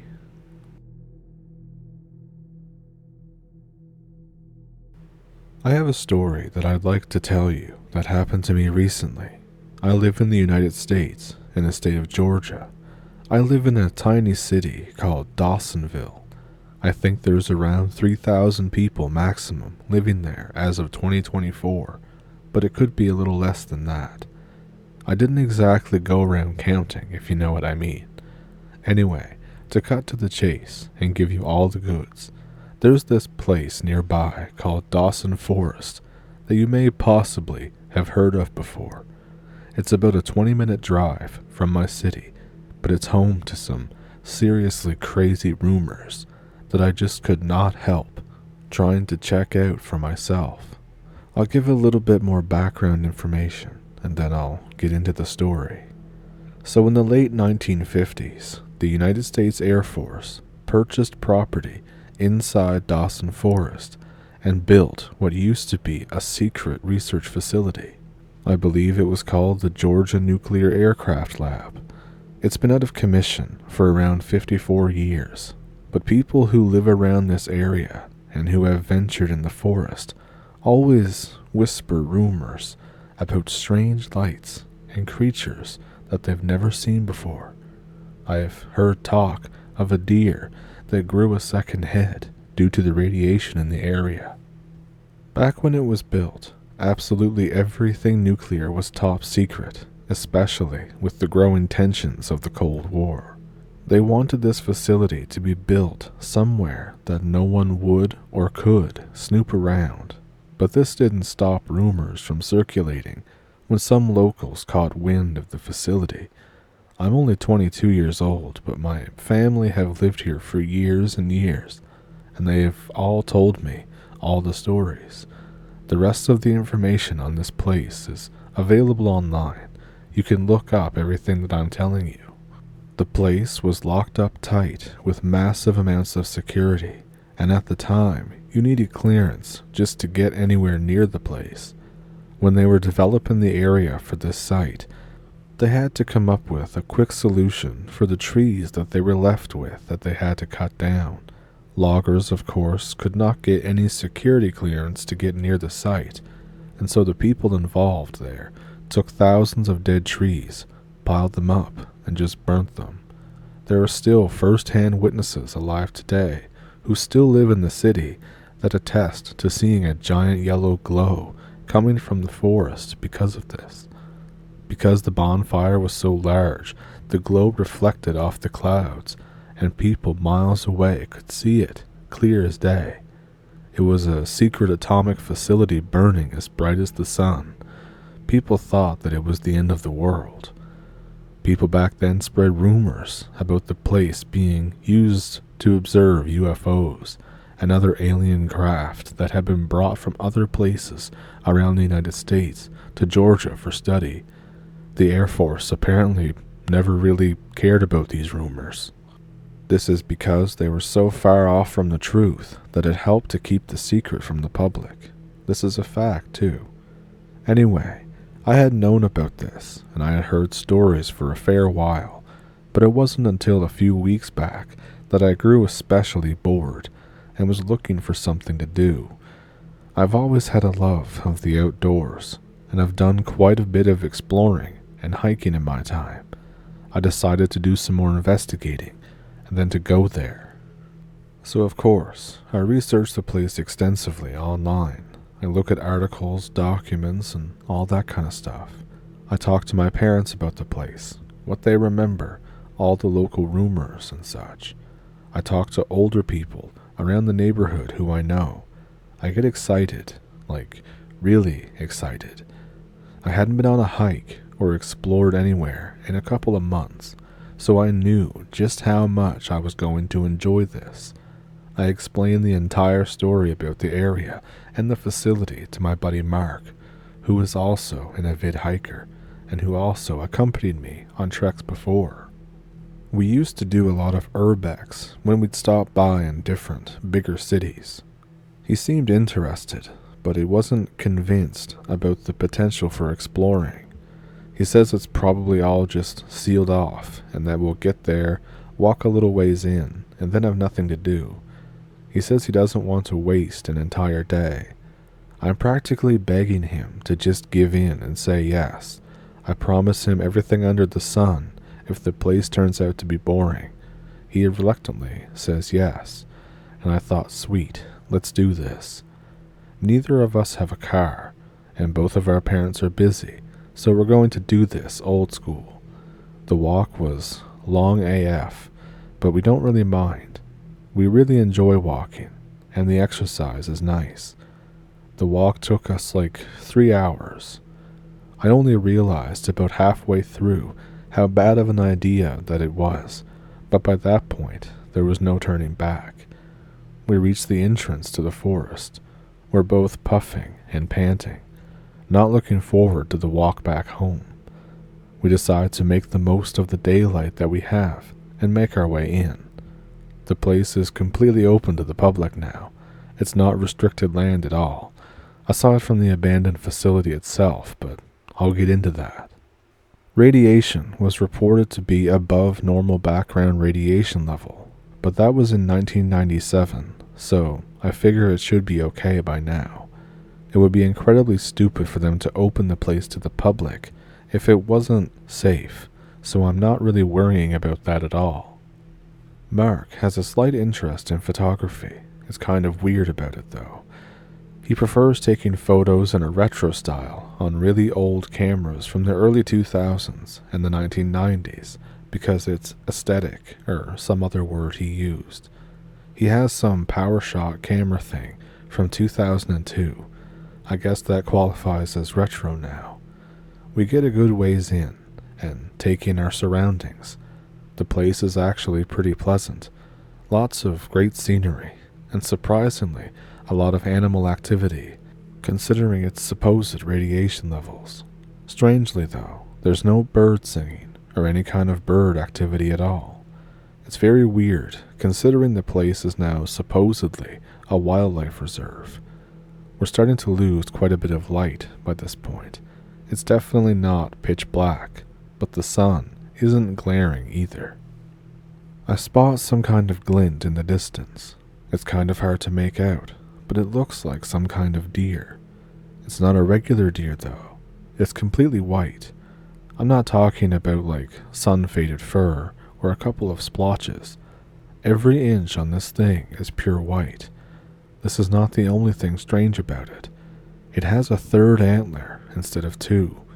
It looks really malformed, and it's kind of coming out of the back of the deer's head instead of from the top like the other 2. My friend tries to capture a picture, but the stupid sound his camera makes startles it, and he only gets a blur as the deer's running away. Definitely very strange, but we decide, whatever, it's a deer. We want to keep exploring. Once you make your way a fair way down the trail path, the old abandoned buildings start to become visible. We also keep seeing dead trees as we move farther into the forest, clusters of them. All the trees around and the rest of the forest are perfectly healthy, but every so often there's just a group of 3 or 4 trees that are stone dead. But we get up to the entrance. It looks like all the entrances to the place have been concreted off. At this point I was thinking that if we came all this way and we just can't get in, I swear. I'm looking desperately around the place for some way to get in. Literally any way at all, but no dice. Mark is pissed. I'm pissed. I decide that we'll just search around some more at some other point, and decide to make the most of our time and explore down another trail and hope that we'll find some sort of way in. We make our way quite far down this trail, quite a distance away from the abandoned facility buildings. But then, we stop dead in our tracks. I say out loud to Mark, okay, that's really weird. He just kind of ignores me and goes to inspect it. It's a giant concrete retaining wall, just kind of standing there, almost in the middle of nowhere in the forest. But it also has a large hole in the middle of it. It looks like somebody blasted it with an RPG or used explosives on it. Mark instantly starts climbing through the hole while I start sprinting toward him to pull him back.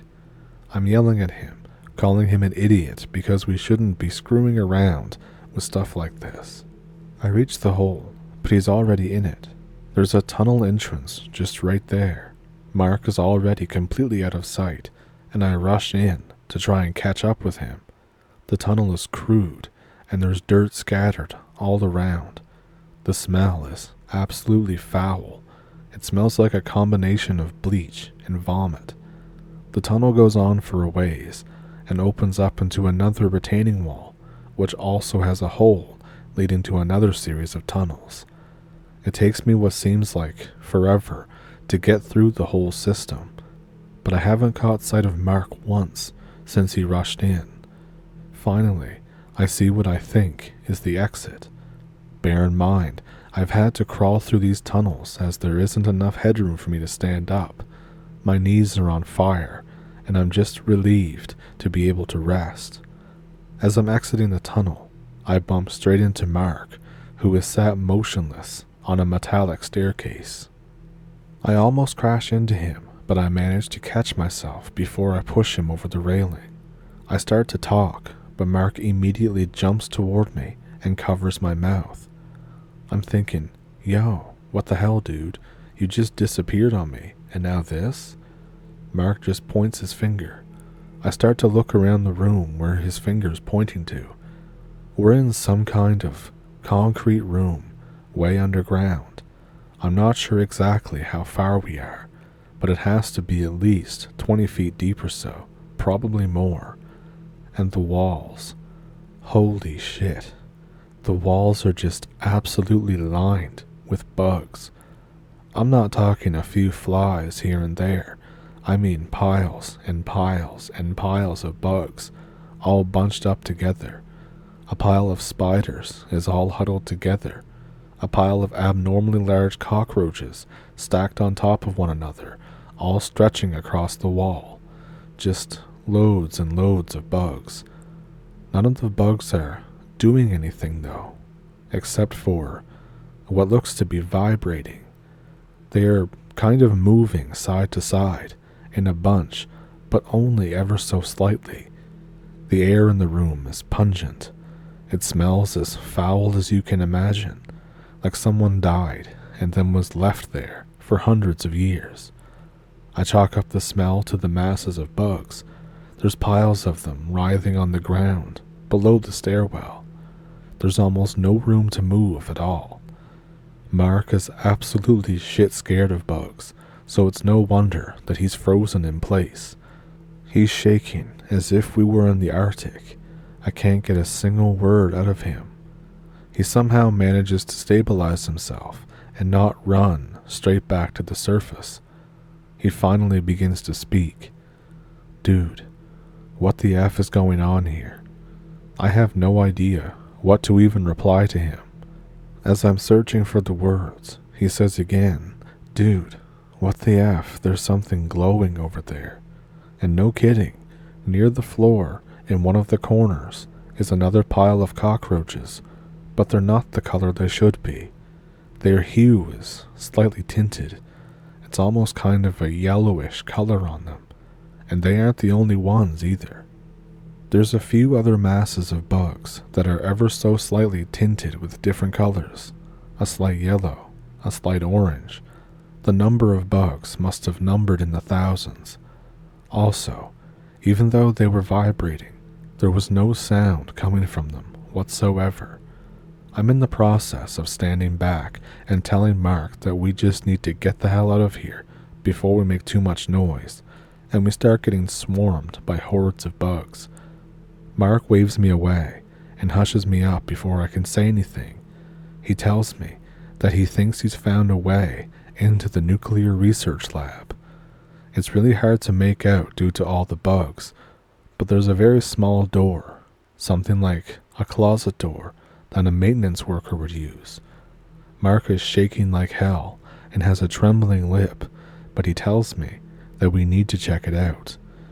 I ask him if he's absolutely sure, and he tells me to just go and not think about it. Now this next part is a little bit embarrassing, but it was probably the only way that this was ever going to work. Bugs are definitely not my favorite things in the world, but I can handle touching them and them touching me. I walk ahead of Mark slightly while he closes his eyes. I hold Mark's hand, which is slightly behind me, and I sort of lead him with me while he focuses on his breathing. And I already know the comments I might get about that, just save it. I'm walking as slowly and carefully as I possibly can. I don't want to step on any of the bugs and either make them mad or have them make that disgusting sound. Sure, they can't exactly do anything to us, but the prospect of mountains of bugs heading straight for us would probably make Mark kill me. I manage to sort of tiptoe between the mounds of bugs and finally reach the door. Thankfully, it's unlocked, and I open it, and I shove Mark inside of it first. He tells me that he isn't ready to open his eyes yet. He stands by the door, catching his breath. The maintenance closet door is actually a small corridor that leads to a manhole cover at the end. Both of the cover and the walls are littered with graffiti. The graffiti basically tells you to keep out if you don't want to die. One that caught my eye on the wall said, "Entrance to Hell." And I spotted one more that was impossible to miss. Right across the cover, spray painted in red, it said, "Abominations," whatever the hell that means. Mark has calmed down about as much as he ever will, so I lift up the grate and we head down. Underneath is surprisingly boring. There's tons more graffiti telling people to go back, yada yada yada, but that's about it. Pretty much just a straight line tunnel, but the door at the end is something major. Have you ever played Fallout New Vegas? You know where you have those doors that are mechanical or whatever. You know the ones I'm talking about, hopefully. It was exactly like that, except it spanned the whole width and height of the tunnel that made us feel like ants. We walk up to it, and there's a panel or something on the side with some buttons.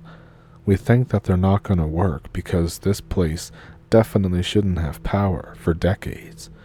Surprisingly, when playing with the buttons, the door begins to open. It makes this horrid screeching sound as the doors slide away into the tunnels. As soon as the door has finished opening, a steady stream of water starts coming down through the door and into the tunnel. It looks as if the facility had been partially flooded, but not enough to cause any major problems for us, aside from soaking wet trousers. Finally, we head into the place. Both Mark and I are incredibly excited. This is finally the place that we've been looking for. All of my research has actually paid off. There's still water sliding out, which we have to trudge through, but we start exploring the halls of the place. We kind of split up and go into two different rooms across the hall from each other. I can hear Mark stomping around and shuffling papers about. I figure that he's really getting into some secret documents. The place is actually quite disappointing. It seems like they gutted the place when they abandoned it. Most of the windows are sealed up, and any doors leading further into the facility are completely cemented up. It means that we have maybe half of the actual facility to look around, even less if there are any floors that are underneath this one. And then I come across a few boxes of files stacked up in the corner. Most are water damaged beyond all repair. It looks like that they couldn't get everything out in time, or didn't care enough to. I pick up a few documents and skim through them, but nothing too interesting. I say not interesting because I have absolutely no clue what they meant. Lots of talk about a 10 MW unshielded reactor and irradiation. I think they also mentioned something about a bomber that used nuclear power for fuel or something like that. I start to hear more stomping. like aggressive at this point. I can feel the vibrations through the floor. I'm wondering what the hell Mark is doing. And then I hear him scream. I drop the documents to the ground the instant that I hear the scream. I full sprint to the door, and as I'm running out, I collide with Mark, and we both fall to the ground. I don't even have time to ask him what's wrong. He is completely frantic and yells at me to move the hell out of the way. He doesn't even turn to look at me once. He just runs straight back the way we came. I get up and start to chase after him. As I do, I hear more noises from behind me. Stomping noises. The same stomping noises. When I turn around, I can't believe my eyes. Right there, sitting on the wall of the corridor, is an absolutely massive spider. The size I cannot even begin to describe. Unmeasurable. I've seen big spiders before, but this thing had to be bigger than a bulldog, bigger than a large dog breed. I don't even know. It was brown, with a sort of dark yellowish hue to it. It had brownish blotches that ran down its abdomen. I pretty much shit my pants right then and there. I was paralyzed. I thought that if I moved, the thing would charge at me. I stood there for what seemed like hours, watching it contort its freakishly long limbs as it slowly slithered along the wall, out of sight of me. It didn't crawl like a normal spider would. It almost dragged itself along the wall with two of its legs, leaving some type of slime on the wall behind it. Every time it moved, one of its front legs would drag itself and hit the wall. You could feel the vibration through the entire place. Needless to say, I shot out of there. I only caught up to Mark once I reached the outside. I guess the adrenaline was enough for him to ignore his fear. We walked the majority of the way home in silence.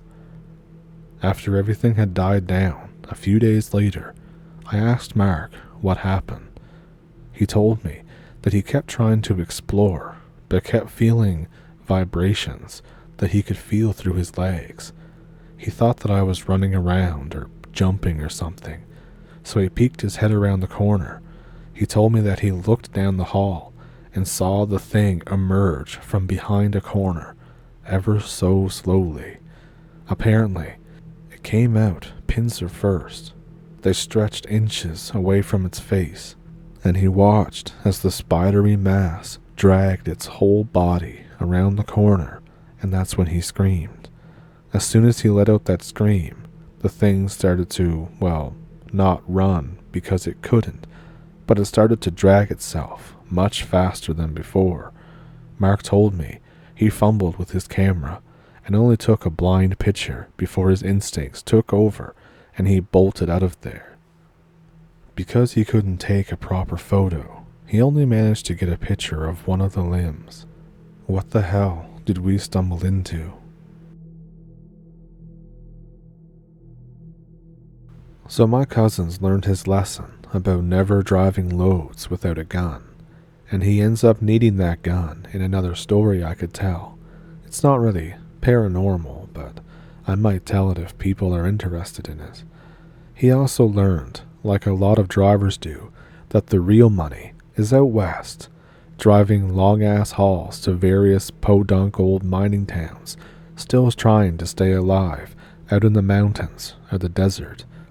That's big, open, unforgiving country, and there aren't many people willing to and or capable of driving across it for 12 hours trying to beat a deadline. There are even fewer drivers that you can count on to do it consistently, since just about all the ones willing to do it in the first place are souped up on meth, coke, or whatever the hell else will keep them up long enough to see a delivery through to its completion. My cousin, as we've established, is clean and has been for a really long time. He's a hard worker, he's desperate for cash, and he's got a good van. He doesn't make excuses. He doesn't get pulled over driving loads of stuff that he hasn't weighed. all this means that my cousin is a very in-demand man.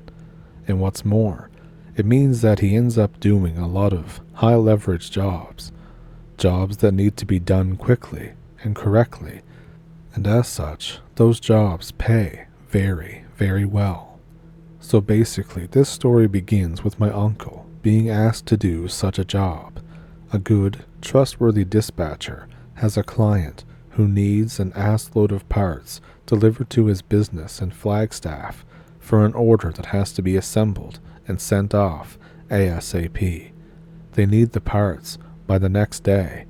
The problem is, my uncle is in Denver, and that's an 11-hour drive through hard mountains and desert.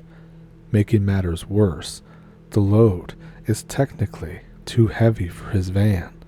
But the client is desperate, however, and the dispatcher is willing to pay a ludicrous amount of money to get those things there on time.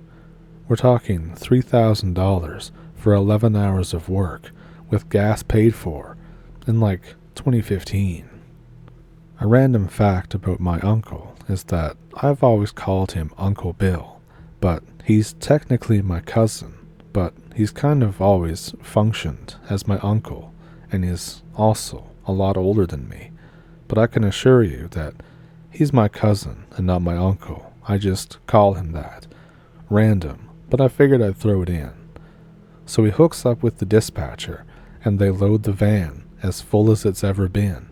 If a cop pulls him over, he's screwed. He sets out plenty early after a full night's sleep. Now, most of the drive is totally uneventful, though a cop does pull alongside my cousin in Utah and eyes him suspiciously before peeling off to pull over a speeder. My cousin heads south through the Navajo Nation just as sun begins to set. This is his first time in the nation, and he's going in with the darkness. Uncle Bill always said that it was creepy out there in the middle of nowhere, but this night happens to be absolutely beautiful. Stars as far as the eye can see, and he feels like that his van could just lift right off the old highway and float through them. He's passing the time pleasantly enough, thinking back to a time that he spent on a reservation back in the Midwest. We're part Ojibwe, when something catches the corner of his eye. Black blurs are flitting along the very edge of his brights, off to the left and very far ahead. He turns his head as he drives past, and of course, he can't see anything, since it's dark as hell. But the shapes persist. He rubs his eyes, shakes his head, and tries to refocus on the road. But they're still there. He's gone several miles now, but the shapes are staying in front of him. He wonders if there's something wrong with his headlights. Maybe a dead bug got inside of them. Then, there's a long flat patch of desert illuminated by the moon, and he gets his first good look. He thinks, wolves? Maybe a quarter of a mile directly to the left of his car? No, it's only one wolf. It's running really weirdly, but it's keeping up with him. As soon as he thinks this, the wolf starts to lag behind a bit, and he has to deliberately remind himself to pay attention to the road so that he doesn't veer off of it. But when he checks back, the wolf is still lingering, still a quarter of a mile off, shuffling weirdly about perpendicular to his blind spot. He's losing it, he decides. No effing way, right? But the wolf keeps going. And then something happens, my cousin says, which he will never forget. He doesn't like us to tell this story, or any story really. He's a very private dude, and in fact only told me after he had seen something else for the first time in over a year, and after that we have been up all night at a family event. But he swears that it's true. He's disturbed. He checks for cops and bumps his van up to 80 miles per hour, trying to leave the weird-ass cheetah wolf thing behind. For a second, it seems to work. The wolf is fully behind him. He feels satisfied. But then the hair on the back of his neck stands up, and he breaks out into a cold sweat. Something twitches in the corner of his eye. He looks over his shoulder. It's the wolf. It's keeping up with him again, only this time it's sprinting on its hind legs. My cousin does a double take. Eyes are bugging out of his head and floors it. Then the wolf takes an angle of pursuit. He's frantically looking over his shoulder and back at his speedometer. He's hardly glancing at the road. The wolf is drawing closer, even as my cousin pushes the pedal down. Before too long, the wolf is running on the edge of the road, and then slowly starts to veer across to the other lane. About a mile ahead, my cousin sees two big headlights barreling down the opposite lane. He decides he's going to do everything in his power to make sure that semi-truck hits that wolf, because he is in a full-on adrenaline-fueled panic. He's gulping, sweating so badly his hands are slipping on the wheel, breathing loudly through his mouth. The wolf keeps inching closer. Finally, my cousin flat out floors it with everything he's got. The engine whines, straining against the heavy load. The semi barrels toward them, and in the instant before the semi hits the wolf, blaring its horn as loudly as it can, the wolf is right next to my cousin's driver's side window. I've never seen Bill lie before. This is what he says happened. I don't know what to believe. He said that it pressed its body flat against his car and stretched into a black shadow. Eventually, he swears it takes on a humanoid form with an exaggerated set of facial features that it presses against his window. As the semi blazes past, it smashes its huge eyes and Cheshire cat grin flat against his window to the point where it fogs up on the outside. He can't tear his eyes from its eyes. It's the most malicious smile that he's ever seen, and something feels wrong, icy cold in the very core of him. Once the semi is past, the thing leaps away, shrieking with ear-splitting laughter and perching on a nearby rock. My cousin can hardly breathe, and he vomits into the seat next to him and continues to floor it. The thing stays behind, screaming and gasping with laughter. He makes it to the drop. He's still cold and nauseous. He can't look the client in the eye. He smells like vomit. He tells the client his story. Again, Bill is a very quiet and very private dude. He must have been shaken to his core to say anything about this, especially to a stranger. The client is certain that he's drunk, and my cousin refuses to ever deliver for him or drive through the nation again. At the urging of one of the workers at the client's warehouse, my cousin goes to see a Navajo medicine man, though, who brushes him with feathers and gives him a blessing.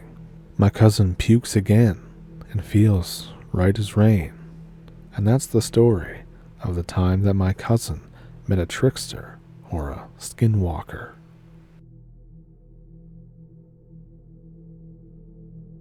Growing up, I always loved hearing stories about cryptids and the like, so I was pretty excited, as you can imagine, when I recently found out that my late grandfather had an encounter with something when he and my father lived back in the Soviet Union. I don't know the exact nature of the call, but my granddad was an electrical engineer. He got called to a town near the shores of the Lake Baikal. Lake Baikal is known for, among other things, being fed by 330 rivers, but emptying only into one, having an incredible ecosystem of thousands of species, half of which are only found there, being the deepest lake in the world, being the biggest lake in the world by surface area, and being the oldest lake in the world, as well as being the center of all manner of legends and creepy shit. So my grandfather arrives by the time it's getting dark, so the client insists that he stay the night in the Gostinitsa, but not before inviting him for supper. Over the meager meal, they discuss details of the problem and possible solutions.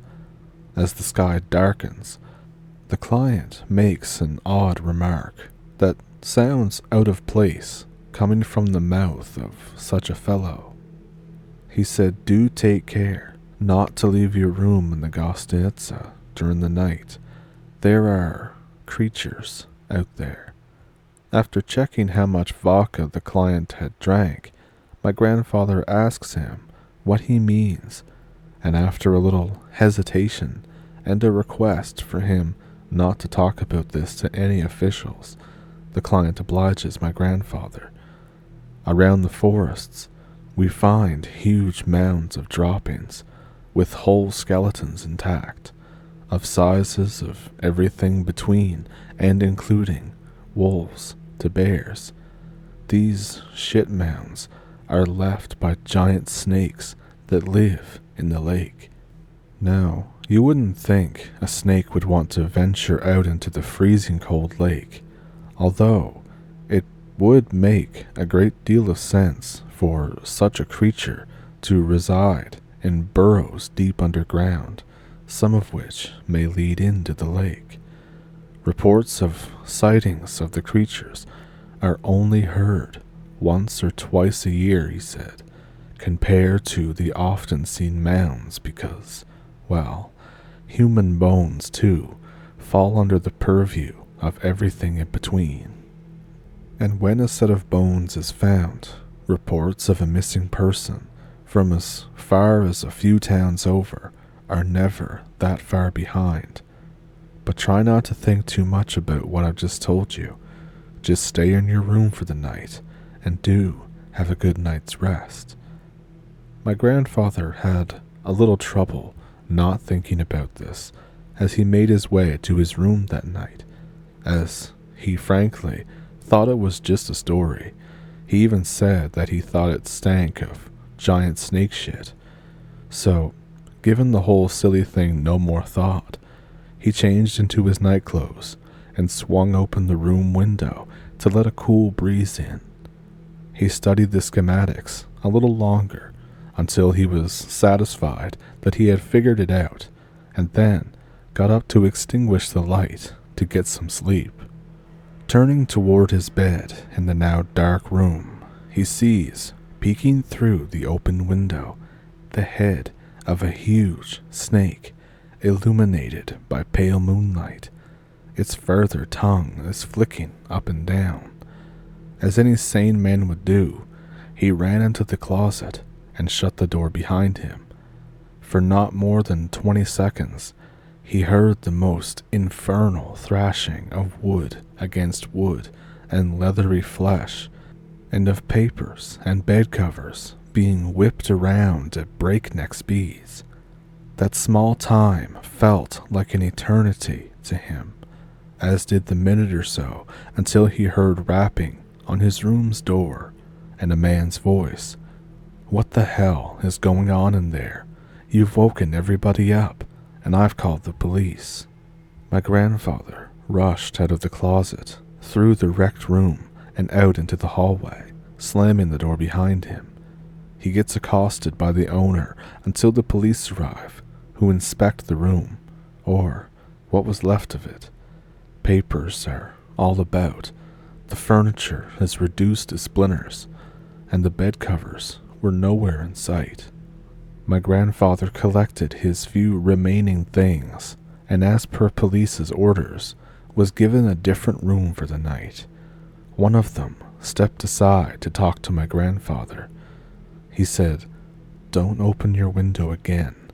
We don't want to come back here again tonight to recover a body, or worse. The rest of the trip went largely uneventful. My grandfather fixed the problem and promptly returned to Ukraine, where he and my father, then in his early youth, lived. But my grandfather did bring one thing back. On a trip to the Museum of Natural History, he brought it between the pages of a book, meaning, I figure anyways, that it was probably a scale of some kind. My grandfather shows it to the curator, who shows great interest in it. My grandfather relates the story of how he got it, as the curator inspects it excitedly. The curator asks if he can hang on to it to conduct some research, and ensures my grandfather that he'll show him his findings. My grandfather accepts and parts with the thing, but the curator never did get back to him. But my grandfather did get back to the curator, after having a great deal of difficulty finding him again.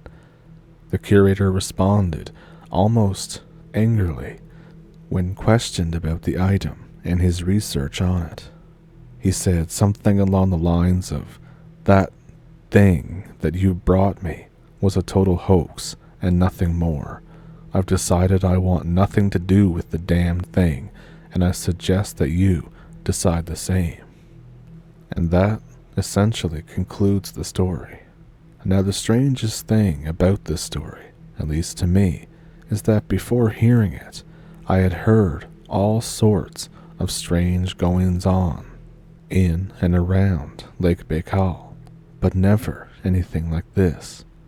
The only thing relatively close was a single isolated mention of the possibility of a plesiosaur-type thing entering the ecosystem through one of the 330 rivers feeding the lake.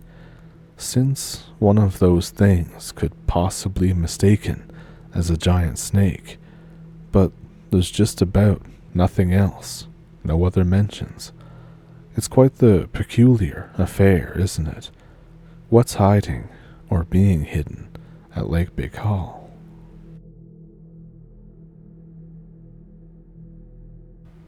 Growing up, I spent a lot of time in rural Russia with my grandparents.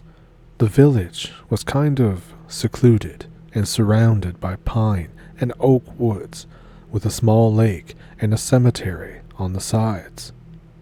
The atmosphere there was exceptionally magical and eerie when the fog came down on cold nights. The locals were extremely spiritual and superstitious. Years ago, though, I left for a job offer in Moscow right after my grandfather's death, and I only managed to come back and visit on a holiday leave. So visiting his grave again reignited many memories from my childhood and teenage years, so I decided I would share them for the sake of it. Over the years that I've spent there, I had heard many stories told by the elderly and experienced some strange and paranormal events myself. So, here we go. The first thing that comes to mind is how my grandfather used to lose his shit and get mad whenever we did anything remotely fun during thunderstorms. So, this is more when I was a kid. It's pouring rain outside, thundering and lightning. I decide to fix myself a snack. My grandfather comes in. He says, "You mustn't glutton during thunderstorms." I think, oh, okay. So I sit down and I play cards with my cousins. My grandfather comes in again, scolds us, and takes away the cards. We start goofing around the house, doing noisy kid stuff. My grandfather once again comes in. He says, "This is no way to behave yourself during thunderstorms." Frustrated, I ask my grandfather why, and he tells a story from his old village that his mother used to tell him.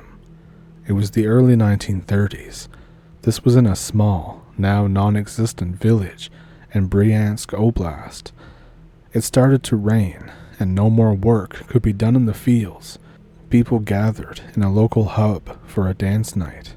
Men brought booze and snacks to make the night fun. There's accordion playing, women singing, and telling spicy chastushki, which are Russian short folk songs, usually vulgar or comedic in nature. It's time to dance in pairs. As they are dancing, there's a middle-aged woman who has no partner, so she sits down to get blasted instead. She grabs a wooden icon of Christ, and she begins drunkenly dancing around the room, shouting, "I've got a partner, I've got a partner," and everybody laughs. The thunder roars. It gets so bad and everything shakes to the point where people begin to fall down. The room goes quiet. Everybody gets up, except this woman. They go over and check on her. She lies, stiff, with the icon in her hands. Her eyes are wide open, not blinking. She's not breathing. 2 men take the icon away from her hands. The wooden icon has her black handprints burned into it. My grandfather ended the story by saying, "Heavy rain and thunder is Christ crying for our souls, so acting like a fool is disrespectful. That's why you never, ever act foolish during thunderstorms." And ever since then, even now, I tend to read books when it starts to pour rain. These are in no particular order, but another one that kind of gives me chills to look back on is some stuff that happened when I was a teenager. Older people in the village, despite being very Christian, still believe in spirits like the domovoi. In the Slavic mythos, he's a neutral spirit who inhabits most households and watches over them. If you are respectful toward him, your house will always be safe, and he will warn you if anything bad is going to happen. If not, he will cause trouble and scare you at night until you come to your senses and start treating him well. In some cases, he may even force you to leave your house for good so that better owners can move in. If you don't invite him in with a certain ritual when building your house, he will not enter at all, and it will be much easier for evil spirits to move in and take his place. For example, my grandmother used to leave a small bowl of milk on the shelf for domovoi every other weekend. She and my mother used to tell stories about a dark, shadowy figure that sat on their chest at night when they forgot to do so for a long time.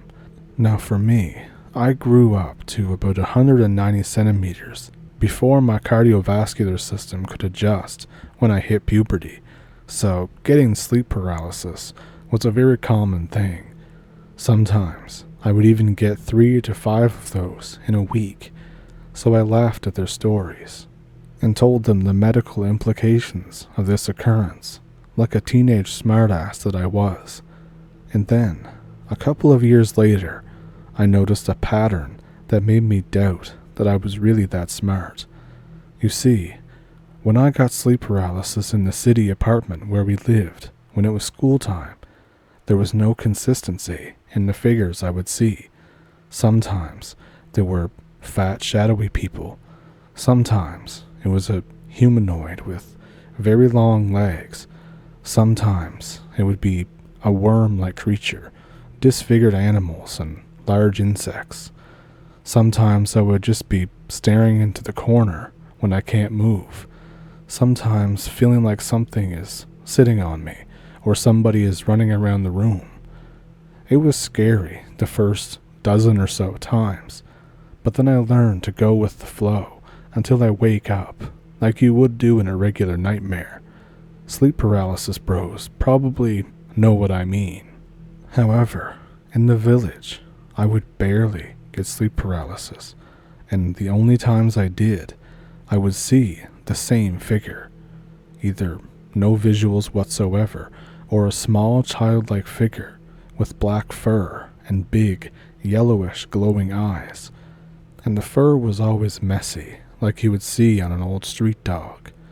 During the first encounter, I didn't mind it at all, because by that point, I had gotten used to seeing these kinds of figures. But then, after not having sleep paralysis for a while, and then getting it again, and it being the same thing every time, I started feeling uneasy and leaving the night lamp on somewhere around the fifth time, seeing this hairy thing in my room. Then there was this time that I was home alone for an extended period because my grandparents had to run some errands in the city. A week passes. I've had like 8 sleep paralysis just that week. There were bags under my eyes because of bad sleep. I was starting to see things in the corners of my eyes even when awake. I would be minding my own business and doing regular stuff, but slightly paranoid. And then night comes. I go to sleep with a night lamp on. The sleep paralysis happens. The domovoi climbs onto the bed like a small child and sits on my chest, staring at me with his yellowish, glowing eyes. I can't breathe. I try to scream, but I can't. Usual sleep paralysis stuff. But then, I'm able to jump up out of the bed. I'm in a cold sweat. My head is dizzy. I stay awake, watching the TV the whole night to calm my nerves. I fell asleep at dawn and slept till noon, and then I called my parents to come pick me up. My mother asks what's wrong. I ask her what the domovoi that strangled her looked like. She said it was a childlike figure with messy fur and big, yellow, glowing eyes. I hope this is a coincidence. She says that they will come pick me up in a couple of days anyways. Then I call my grandmother. I tell her I love her. In my opinion, this is how real men start a conversation with their babushkas, and you should do this too, if you're hearing it. I asked my babushka what the domovoi that strangled her looked like. She said it was a childlike figure, with messy fur, and big, yellow glowing eyes. She asks me why I'm curious. I lie and tell her that I just remembered the story, and that I was just curious. And then I could almost feel her smirking through the phone. She said, "He's messing with you, isn't he?" And then I admit, yes, he is. She said, "Get him some milk and put it in a bowl. He probably misses us since we've been away for a while." I finish the conversation. I hang up. I leave some milk on the shelf like my grandmother advised. That night, I get a small amount of sleep paralysis, but nothing happens. There's no being present. The domovoi isn't present. Within a couple of minutes, I peacefully go back to sleep. The bowl of milk seems untouched, but I still doubted everything I believed the following morning, and from then on, I never got sleep paralysis there again. I kind of wonder what would happen if I eventually go back to the old house. My babushka moved into the city, and my family has left it for 3 years. Not to sound cheesy, but our domovoi is probably very lonely, or he's having a blast while we're away.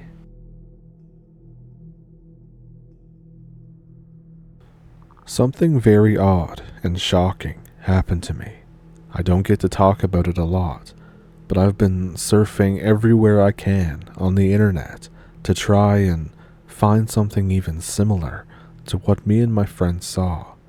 To summarize, I saw something spectacular that was terrifying as well, and it has terrified me and my pals since it happened. The memory has been carved into my brain for the most part, so everything should be pretty accurate. Although I'm going to paraphrase any kind of dialogue, obviously I don't remember the exact wording. Obviously it won't change what actually happened though.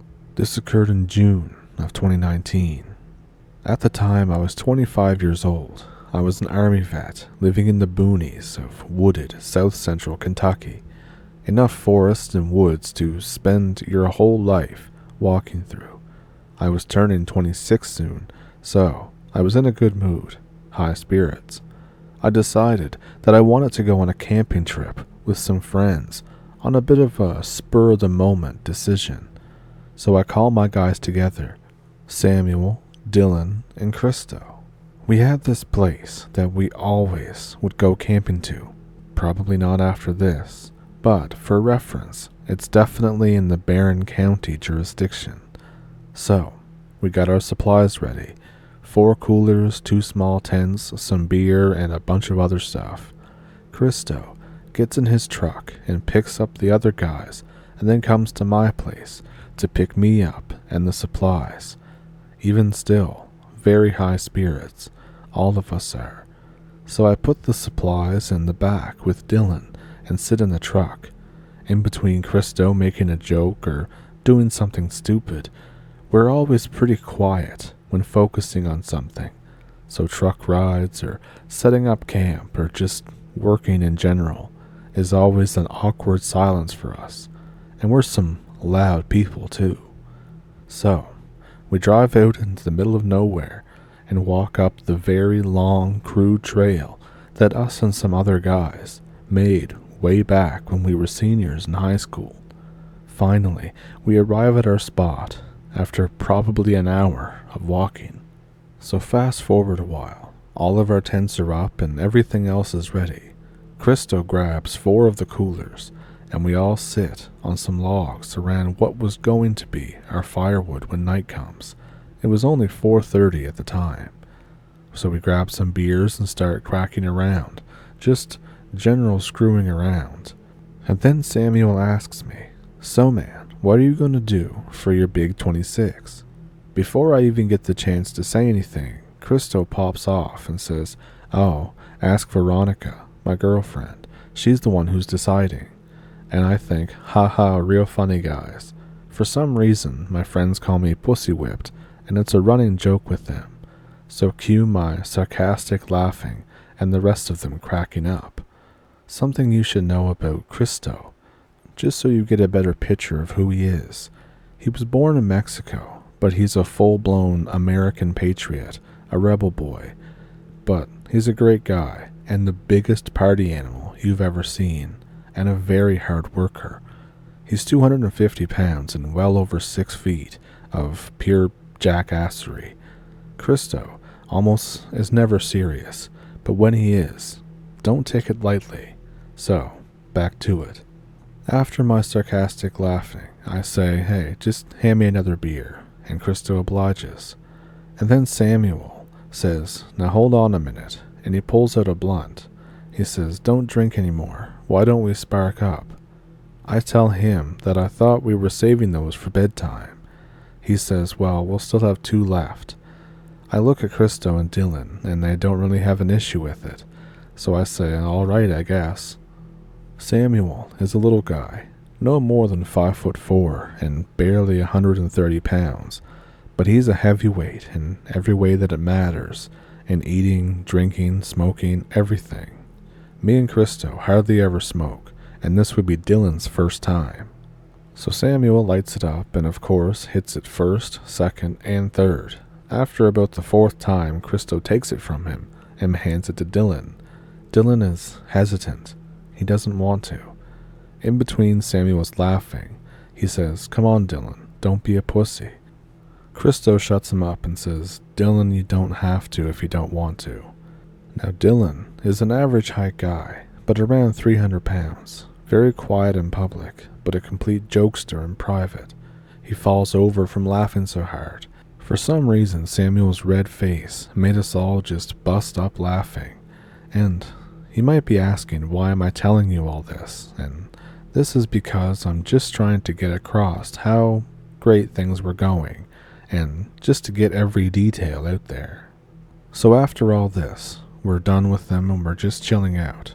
Christo says that he has to pee and walks over to the trees, and then says, guys, in a weary voice. We look into his general direction. "Guys," he exclaims. We rush over to him to see what's up, and then the guy swings around with his you-know-what out and pees on us. This absolute bastard pees on us. As a joke, this guy really just peed on us.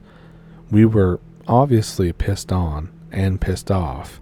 We tackle him to the ground and wrestle him. It was nothing malicious.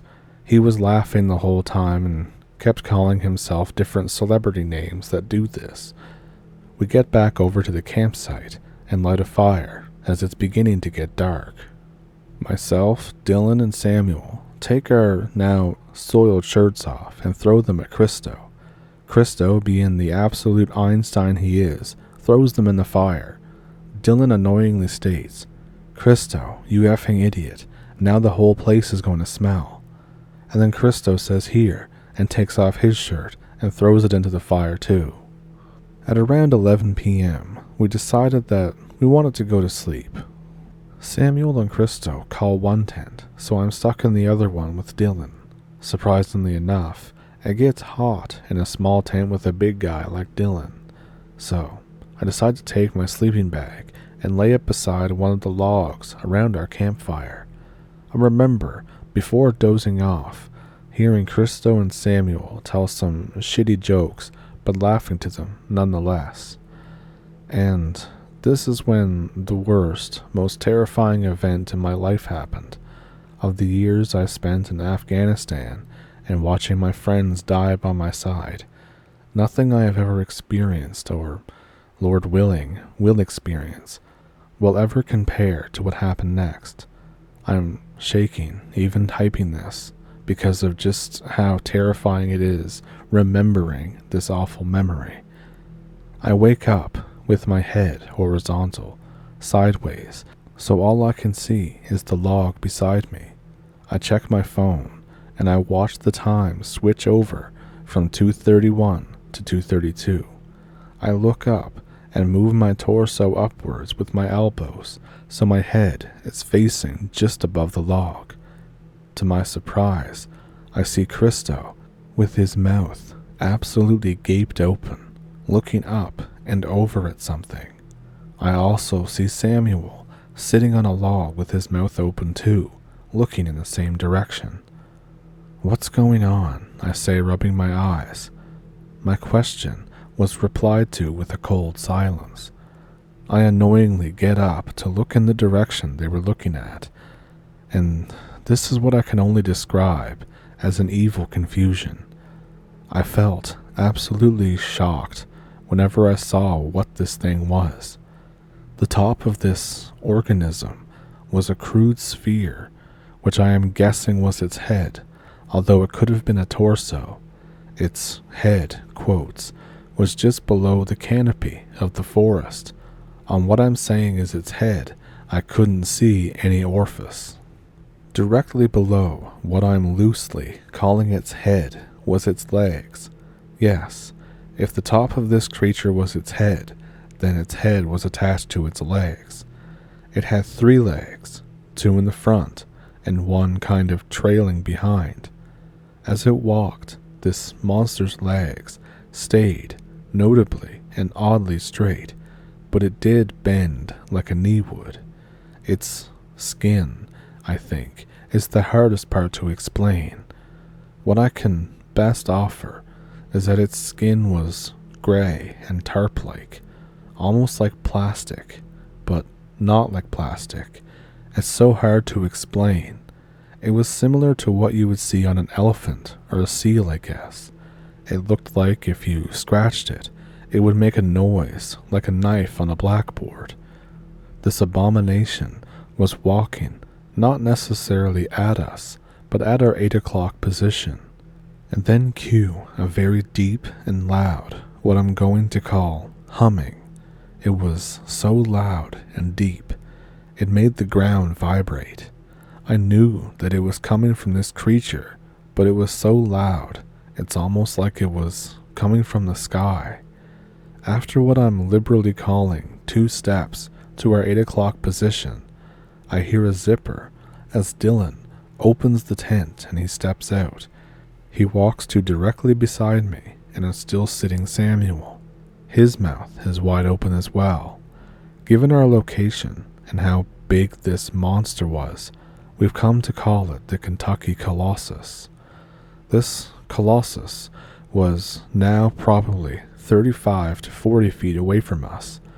I still can't tell how much land this thing was clearing with each step. A full-grown, well over 20-year-old man are just standing there, sitting in shock, watching this monster inch its way, or yards its way, I guess, toward us. We could tell that if it didn't change its walking trajectory, it wouldn't touch us, or our camping tents, or fire. It walks as close as it ever was to us, about 10 feet away from Christo, who was absolutely dwarfed by this thing. I can't tell if it even noticed us, or cared, or if the thing just walked. For its size, the Colossus' footsteps were a lot quieter than one would expect, especially compared to the humming noise it made. As it takes another step forward, Christo kept staring at it. It was almost as if we couldn't look away from it. Not that I was making an effort to look away from it. Me and the boys were just dead set, locked in, on looking at this thing. After more steps away from our direction, Christo turns and looks at us. He started crying. I started crying. I don't know if it was confusion or anxiety or what, but soon Samuel was crying too. Somehow Dylan kept his cool and did as much as he could to console us. Of course, he was just as petrified as we were, but he didn't cry at all. I remember in between the crying asking, what the hell was that thing? I obviously didn't get a coherable response. We just sat there, huddled and hugged each other. None of us went back to sleep. After we had settled down, I asked Christo and Dylan, did you two not sleep at all last night? Samuel replies, huh? Why? I go on. When I had woken up, I saw you two awake when you were staring at the... And then Christo said, oh, no, I had woken up and I wanted to smoke, so I grabbed a pack of cigarettes out of Samuel's pants and it woke him up. And I say, oh, okay, but when did you two see it? Christo continues, that's what I was getting to, dumbass. Since I got caught, I asked Samuel if I could smoke and if he wanted to join me. He said yes to both. He lit his and handed me one. I told him that I was going to check on you. I unzipped the tent flap and went out. I was fidgeting with the cigarette and lighter. Once I got it lit, I looked up. That's when I saw it. He was beginning to get choked up again. I went to yell out Samuel's name, but it came out as a whimper. Regardless, he heard me and came out. He looks over at Samuel. Samuel says, I asked about 2 more times before I went out of the tent to see Christo standing still, looking off into the distance. I looked up at him and started walking forward. I had my eyes focused on his head, and I asked what he wanted. By the time I was beside him, I looked away in the direction that his head was. Far off in the distance, I saw it. How far? Asked Dylan. Probably several hundred feet, Samuel replied. I collapsed, and I hit my ass on the log. He paused for a moment. I went to get you, but I couldn't. It was the most petrifying thing that I had ever felt. It's like I was paralyzed, like I was just choosing not to move. It was weird. Christo put his hand on Samuel's shoulder and continued for him. You woke up eventually, and then once that humming started, Dylan woke up. We mostly sat around, huddled in silence, constantly looking over our shoulders. We hadn't really spoke too much about it itself while we were huddled with each other by the camp. It was mainly just pep-talking like, we're gonna make it through the night, guys. If it comes back, we're not freezing up. We gotta grab a flashlight, and we gotta run down the trail. Around 4 or 5, the sun began to rise. It was the most beautiful thing that we had ever seen. We unassemble the 2 small tents and grab the coolers and set off down the trail. A little bit of chit-chat down the trail, but mostly silent. For some reason, while we were walking down the trail, we were afraid once we reached the beginning that, for some reason, Christo's truck wouldn't be there. Eventually, we get there, and lo and behold, Christo's truck is there and it's fine. We throw everything into the truck bed, including Dylan, and set off down the road. But in the truck, I think that all of us were waiting for someone to bring it up. Finally, after 15 minutes into the ride, Dylan poked his head in through the rear window and said, "So we all definitely saw the same thing, right?" We were silent for about a second, but then Christo said, "Yeah, we saw a giant gray 3-legged creature." Samuel and I said yes. "We all heard that deep humming noise it made?" I asked. The other 3 said yes. I began to ask, should we tell anyone? "No," Christo said in a very matter-of-fact manner. "That's a good way to get us all locked up in a nut house." Dylan agreed with him, and Samuel just remained silent. After more silence, Christo continued, "We don't tell anyone, no other friends, no family, no girls or hookups. This stays between us." Christo looked at us. "We have to be clear on this, okay, guys?" We agreed. For the car ride and a bit after, Christo acted really odd. When we got to a gas station, he went in to fill up his truck. When he got back out, another man walked up to him and complained about some of the bumper stickers that he had on his truck bed. He tried to talk to him about it. Usually Christo would have clowned on a guy or just pushed him and tell him to F off. But Christo just stared dead at the guy and said, "Go." It was really creepy. He got back in his truck and drove us all the way to my house. All of us stayed at my place over the weekend, and we played video games or just screwed around. It got brought up a few more times, but the whole time that we were at my house, there was a really awkward vibe. Every time I think of the Colossus, it gives me cold chills. I wanted to ask around to friends and coworkers, but I'm going to stay loyal to that oath we took. From what I know, none of the others have brought it up to anyone else. So has anyone ever heard or seen anything like what I'm talking about? I look up all the details, but I get nothing. Any local folklore or stories that sounds like anything that I witnessed? Or if you've seen what I'm talking about, tell me your experience, or even a friend's experience. Any other forum or place you could report me to. I feel like we just needed to get this shit out.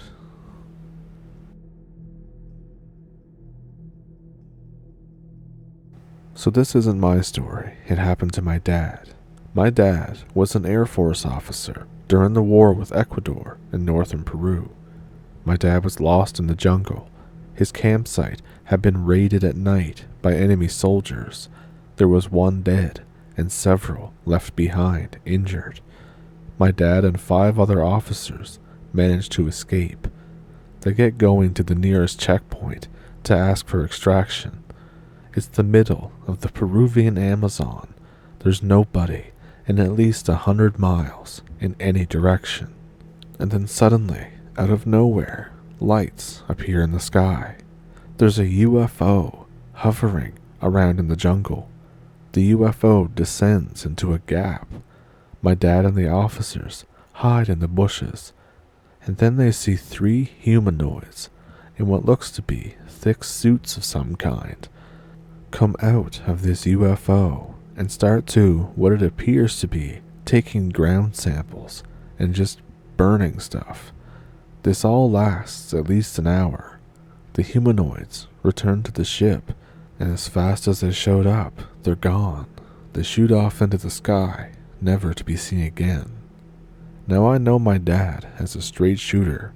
He's not usually the type to BS around or tell fantastical stories, so when he told me that story, I could see that he was definitely still shocked or afraid of whatever it is they saw that day.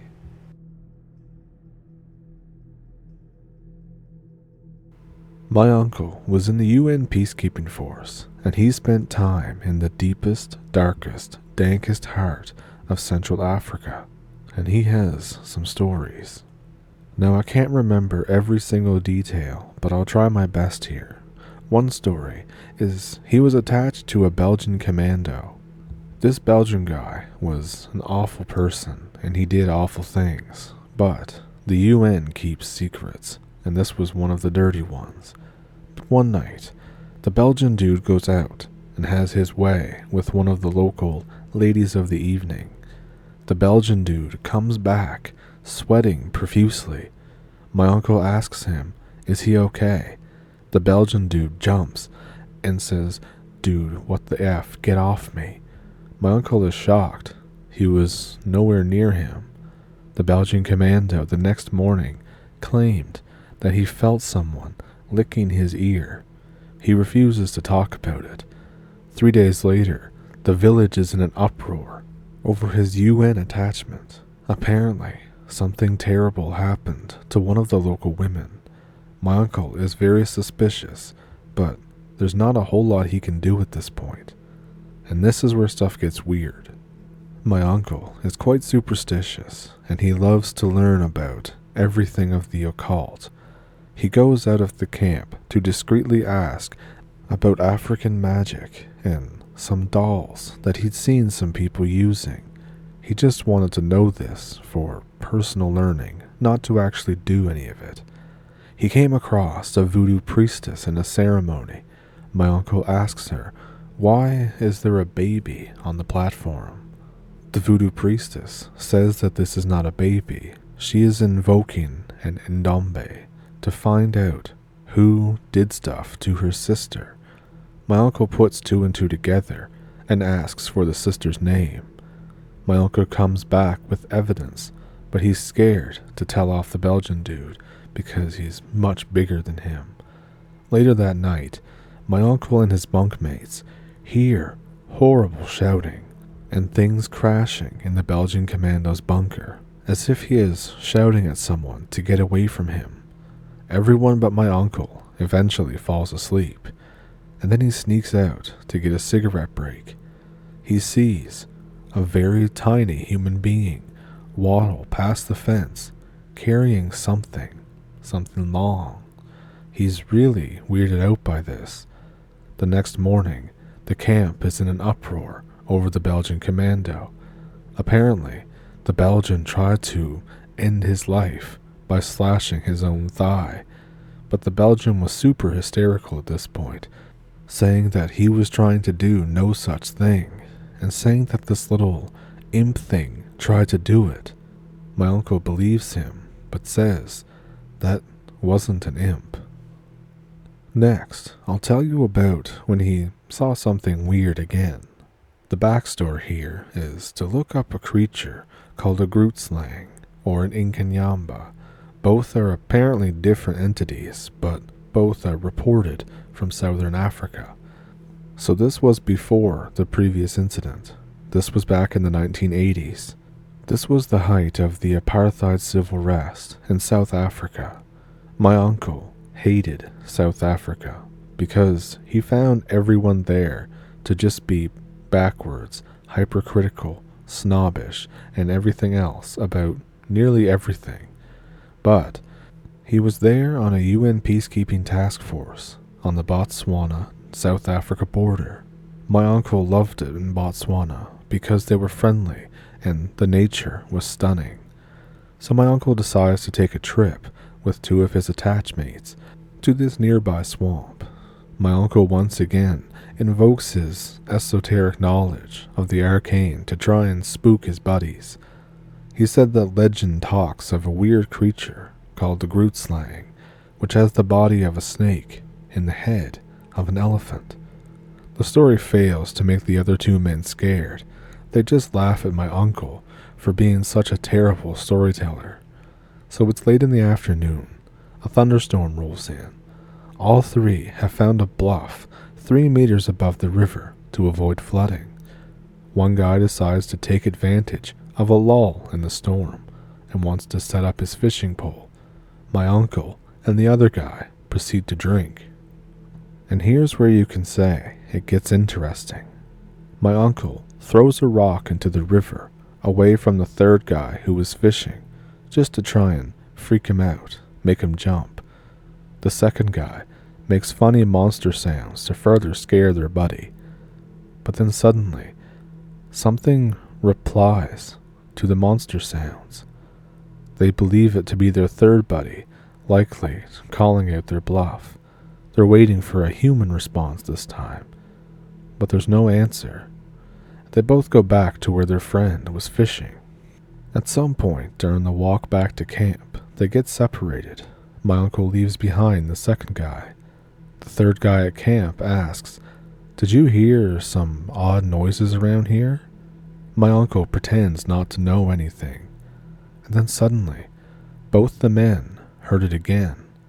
Both of them have their machetes out because, at this point, they don't know what it is, but they don't want to take any chances. The second guy actually throws his machete into the bushes, and someone starts laughing. It turns out it was the third guy who pranked both of them. My uncle was not impressed, but the second guy was laughing like mad and asks my uncle to retrieve the machete. My uncle goes ahead and notices a nice clearing next to a slope overlooking the river. So, later that night, my uncle takes yet another cigarette break. It's super dark out. He doesn't even think of taking a torchlight. At some point while walking, my uncle trips. His hands grip on a tree trunk that was on the ground. But wait a minute. The tree trunk starts to move ever so slowly. In fact, the bark felt unnaturally smooth. He realizes that whatever he's grabbed onto is making this terrible, low noise. He scrambles to his feet and runs back to the camp. He tells his buddies what he just experienced. Both men were tired of pranks. They hadn't caught any fish, but then they started to talk. There were no fish. There were no animals. There were not even any birds around their campsite. My uncle maintains that this thing was not a snake. We have large pythons in my country, and they certainly cannot be mistaken for a tree trunk, even if they are rested on the ground in the dark.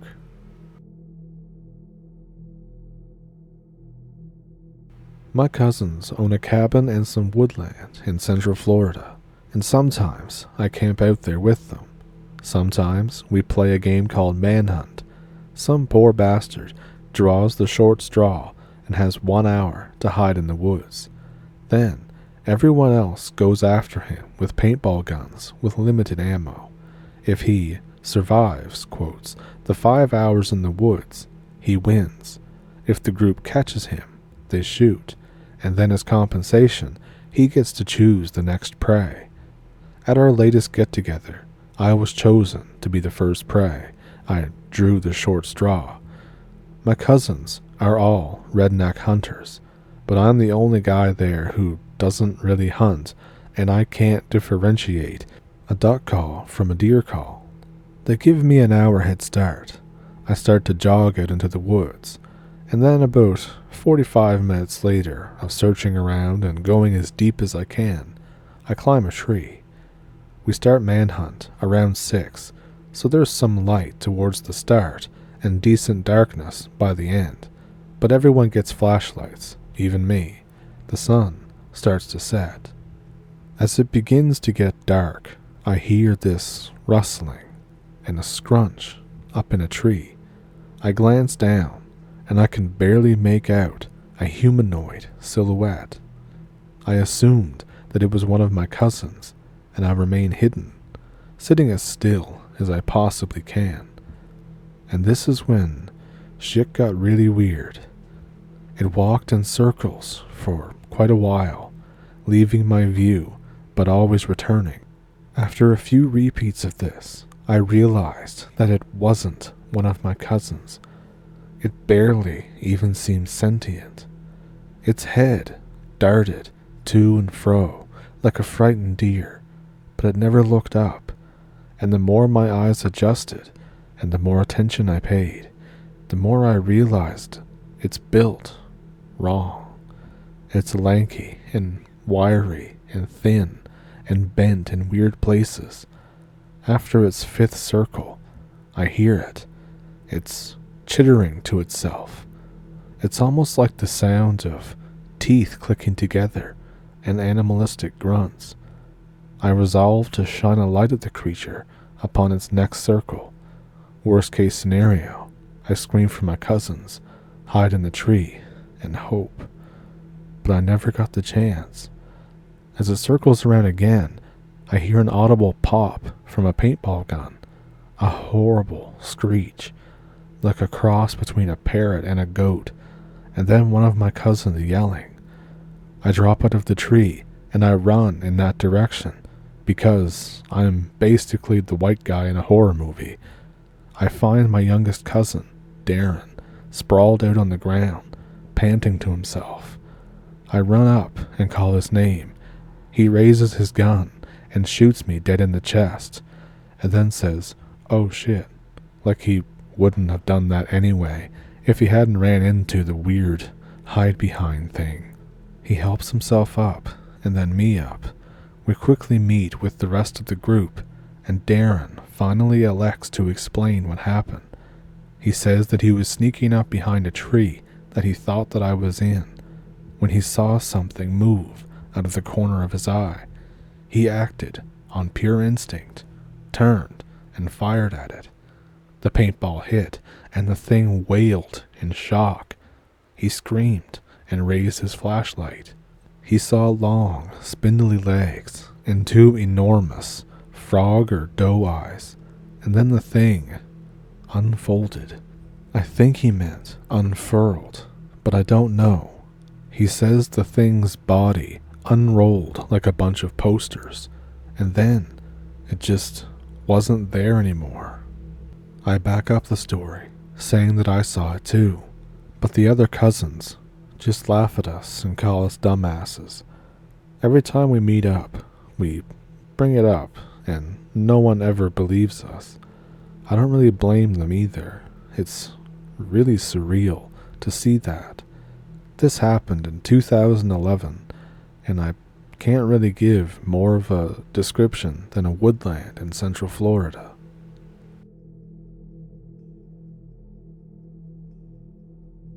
So those are pretty wild, weren't they?